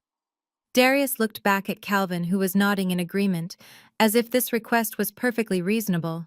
He looked at Loretta, who had stopped crying to listen, her eyes sharp and calculating. They didn't see him. Even now, standing in his palace of success, they didn't see him. They saw an ATM.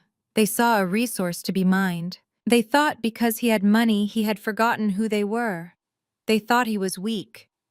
Darius walked over to the marble table.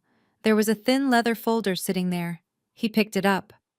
You talk about responsibility, Dad, Darius said. You talk about family, Mom.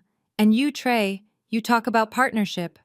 He tapped the folder against the stone surface. The sound echoed in the quiet room. You are right. I do have a responsibility. I have a responsibility to my assets. I have a responsibility to my investments. And I have a responsibility to the truth. He opened the folder.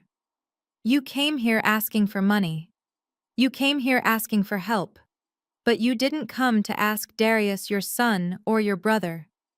You came to ask Darius the millionaire. He pulled out a stack of documents. They were stapled together, thick and official. Well, Darius the millionaire is a businessman. And business is about leverage. It is about contracts. And it is about debts. He slid the papers across the long table toward them. They slid smoothly over the polished marble, stopping right in front of Calvin. What is this? Calvin asked, staring at the documents. Darius smiled. It wasn't a warm smile. It was the smile of a predator who had just sprung a trap. That, Dad, is the answer to your prayers. You said you were about to lose the house. You said the bank was calling.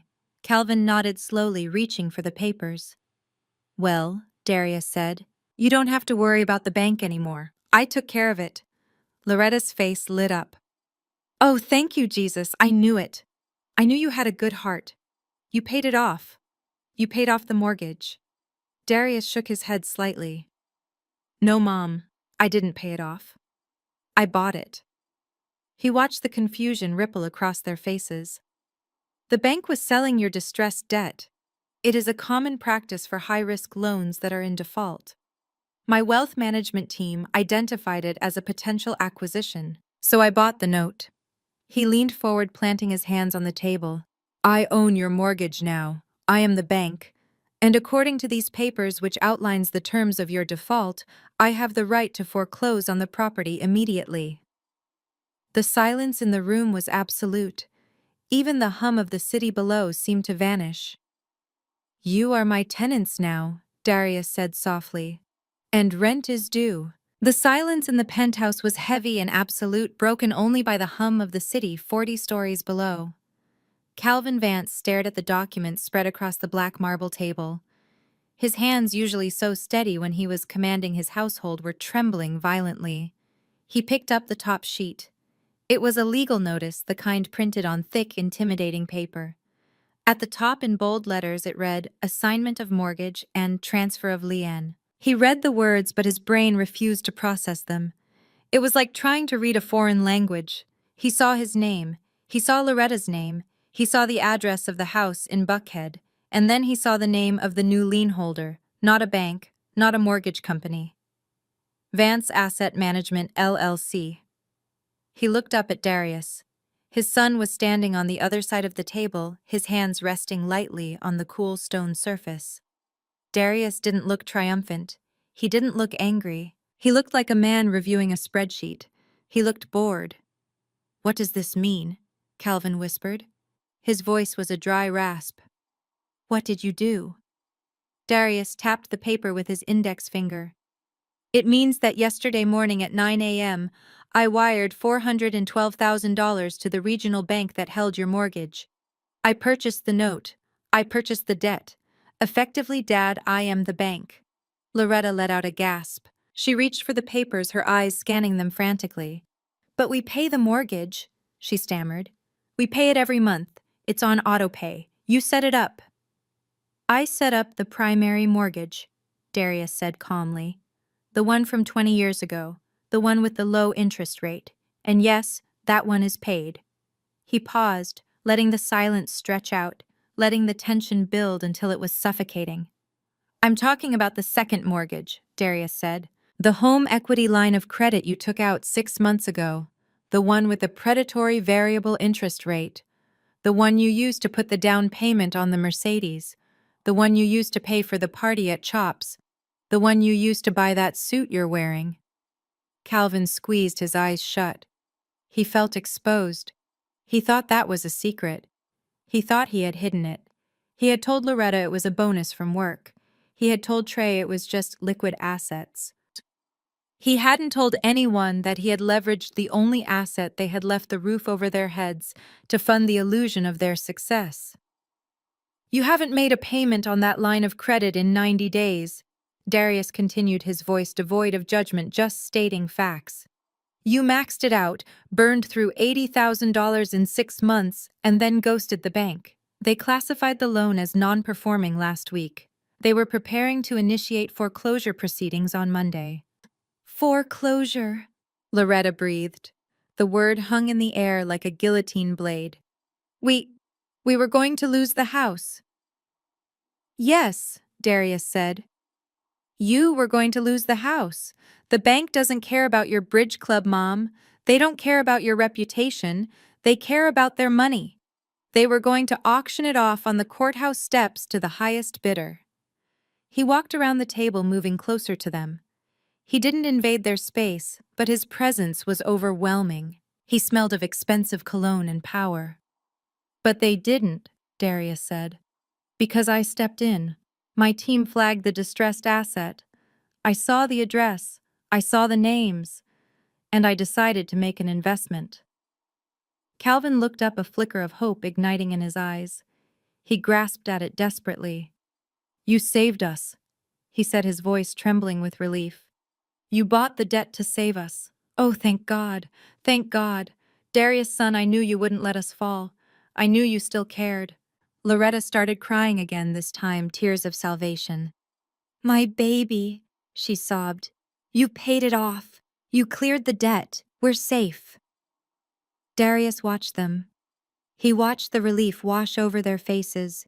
He watched them rewrite the narrative in real time, turning him back into the dutiful son, the safety net, the invisible infrastructure that kept them comfortable. He waited until they had let out their breath. He waited until the smiles started to form on their faces. Then he crushed them. I didn't pay it off, Darius said. The smiles faltered. I bought the debt, he repeated, articulating every syllable. I didn't erase it. I acquired it. The debt still exists. The lien still exists. The default still exists. The only difference is that you don't owe the bank anymore. You owe me. Calvin froze. What? I am your creditor, Darius said. And as of this morning, I have accelerated the loan. I have called the note due. You owe me $82,000 immediately, or I exercise my right as the lien holder to foreclose on the property and evict the occupants. Evict, Calvin choked out. You would evict your own parents. You would put us on the street. You tried to put me on the street on Tuesday, Darius said. You handed me a bill for $800 and told me to get out if I couldn't pay. You told me I was taking up space. You told me I was a liability. He leaned against the table, crossing his arms. I'm just applying your logic, Dad. This is business. You said Trey was an investment and I was a drain. Well, now I'm the investor, and I'm looking at my portfolio and I see a house occupied by 3 unemployed adults who haven't paid their bills in months. That looks like a bad asset to me. But we're family, Loretta screamed. You can't treat family like a business transaction. You did. Darius shot back, his voice finally rising just a fraction, just enough to show the steel underneath the silk suit. You monetized my existence for years. You took my money and treated me like a servant. You sat there eating steak while I ate chicken because I didn't contribute. You made it transactional. I'm just closing the deal. He pointed to the second stack of papers on the table. However, Darius said, his voice dropping back to that terrifying calm, I am not unreasonable. I don't want the house. It's old. It's poorly maintained. The wiring is a mess. I should know. I fixed it enough times. I have no interest in living there. I have this. He gestured to the penthouse walls. So, he continued, I am willing to offer you a forbearance agreement. A deal. You can stay in the house. I won't foreclose. I won't kick you out. Calvin slumped, exhaling. Okay. What are the terms? We can pay you back over time. Once I get a job. No, Darius interrupted. I don't trust your ability to get a job, Calvin. Your resume is radioactive, and Mom hasn't worked since 1998. I don't want promises. I want cash flow. He tapped the document. We are converting your occupancy into a rental agreement. Effective immediately, the house is a rental property owned by Vance Asset Management. You are the tenants. Tenants in our own home, Loretta whispered, horrified. And the rent, Darius said, ignoring her, is $2,500 a month. That is the fair market value for a 4-bedroom home in Buckhead. Actually, it's a discount. I'm being generous. 2,500, Calvin shouted. Are you insane? We have $17. Darius? 17. How are we supposed to pay that? We can't. You know we can't. I know you can't, Darius said. He looked at Calvin, then he looked at Loretta. And finally, his gaze slid over to the corner of the room where Trey was trying to make himself invisible against the glass wall. Darius smiled. But he can. All eyes turned to Trey, the golden child, the future of the legacy. He looked like a deer caught in the headlights of a semi-truck. He was sweating in his wrinkled t-shirt, clutching his phone like a lifeline that had been cut. Me, Trey squeaked. Bro, I don't have any money, you know that. Becky took the ring. The car is gone. I have nothing. You have a degree, don't you? Darius asked, his voice dripping with faux innocence. Dad said you graduated. He said you were the first of your generation to step up. He said you had ambition. He said you were worth it. Darius walked over to Trey. He stood toe-to-toe with him. Trey shrank back. If you are worth a $60,000 car, Trey, surely you are worth a $2,500 rent check. You are an adult now. Isn't that what Dad said? It's time you launched? He turned back to his parents. Here is the deal. The lease is in Trey's name. He is the guarantor. He is responsible for the rent. If the rent is paid on the first of the month, every month you all get to stay. You get to keep your house. You get to keep your appearances. You get to pretend you aren't destitute. But if the rent is late, Darius said, his eyes locking onto Trey's. Even by 1 day I foreclose. I evict. And I put you all on the curb with nothing but the clothes on your backs, and I will live stream it. He can't pay that, Loretta wailed. He doesn't have a job. Then he better get one, Darius said. Today. He walked back to the table and picked up the last document. He held it out to Trey. It was a rental application. There are plenty of jobs, Trey. I saw a help wanted sign at the car wash on Piedmont. They're hiring detailers, minimum wage plus tips. If you work 60 hours a week, you might just make rent. Trey looked at his father. Dad, tell him. I can't work at a car wash. I have a business degree. Calvin looked at his son. He looked at the boy he had spoiled, the boy he had put on a pedestal, the boy he had chosen over the son who was currently holding the deed to their lives. He saw the weakness in Trey's face. He saw the entitlement. And he saw the trap Darius had set. It was perfect. It was cruel.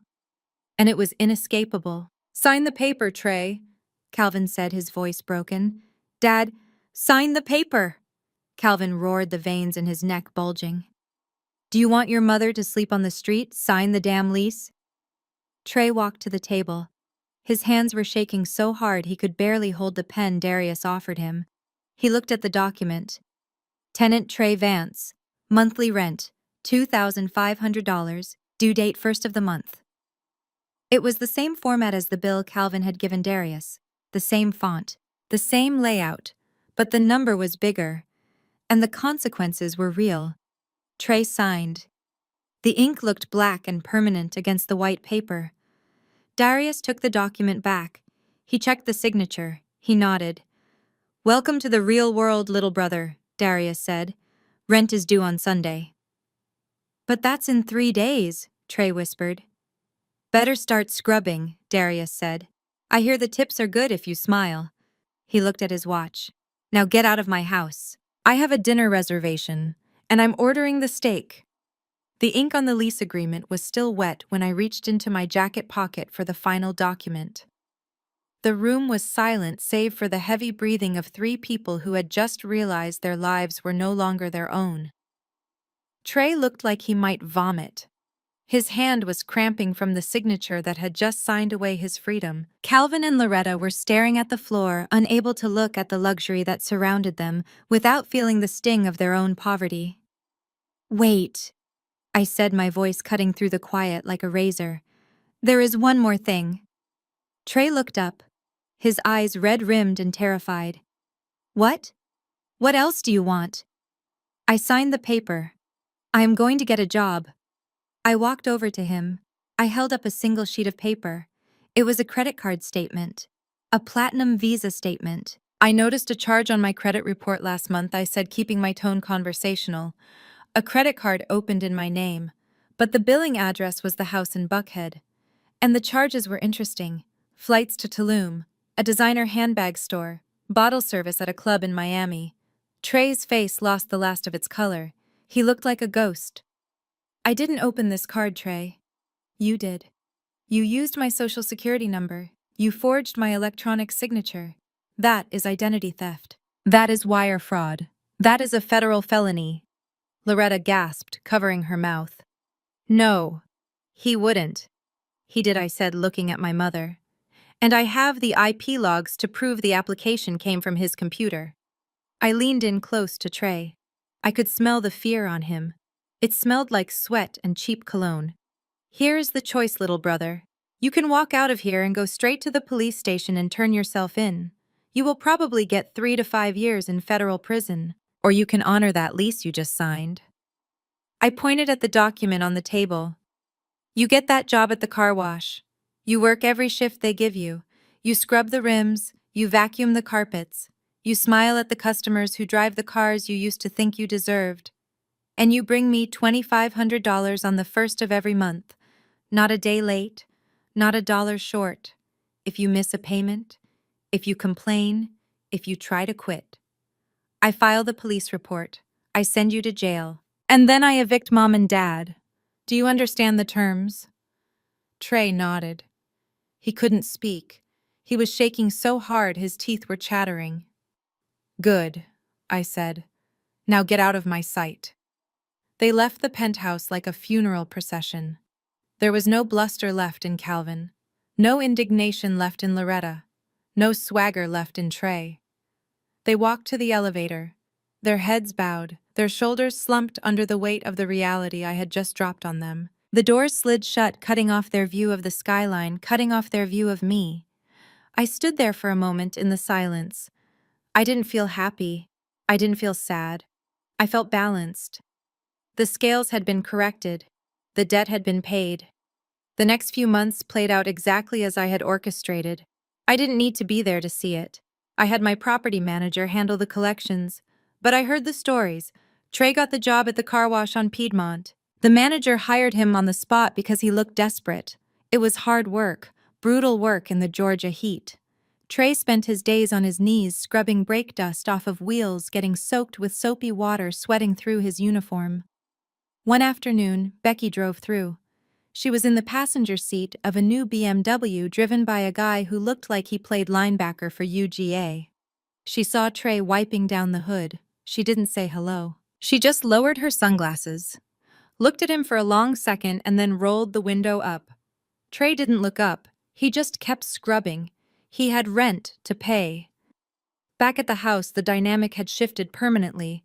Calvin and Loretta lived in a state of perpetual anxiety. The house was no longer their castle. It was their cage. Every time the phone rang, they jumped. Every time the mail came, they held their breath. They knew I was watching. They knew I held the deed. They stopped going to the country club. They stopped hosting dinners. They lived quiet, small lives, terrified of stepping out of line, terrified that Trey would slip up and bring the walls crashing down. They had their house, but they had lost their home. As for me, I didn't stick around to watch the show. 2 days after the meeting, I packed a single carry-on bag. I walked out of the penthouse and got into a waiting car. The drive to Hartsfield-Jackson International Airport was smooth. I watched the city pass by one last time. I felt no attachment to it anymore. It was just a place where I used to live. I walked through the terminal, bypassing the long security lines with my status. I went to the international lounge. I ordered a glass of champagne. I pulled out my phone. I opened the family group chat one last time. It had been silent since the night I left. No one dared to post. I typed a single message: "The bill is paid. You are welcome." Then I hit send. I left the group. I blocked the numbers. I deleted the contacts. I boarded the plane, first class, destination Tokyo. I had always wanted to see the cherry blossoms. I had always wanted to eat sushi at Jiro. I had always wanted to disappear. As the plane lifted off the tarmac, the engines roaring with power, I looked down at Atlanta shrinking below me.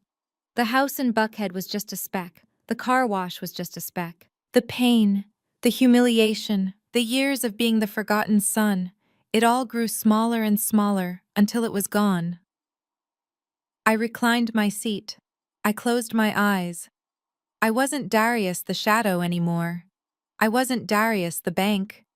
I was just Darius. And for the first time in 26 years, I owed absolutely nothing to anyone. The ledger was closed, the account was settled, and I was finally free. This story serves as a stark reminder that family is defined by behavior, not just blood. Darius spent years trying to buy affection only to realize he was financing his own disrespect. The ultimate lesson here is that you cannot save people who are determined to drown you to stay afloat. True empowerment begins the moment you stop negotiating your worth with those who cannot afford it. Setting boundaries is not an act of malice. It is a necessary act of survival. Sometimes walking away isn't about giving up on family. It is about finally choosing to bet on yourself. Have you ever had to cut off a toxic relationship to save your future? Tell us your story in the comments below, and hit subscribe for more tales of justice and redemption.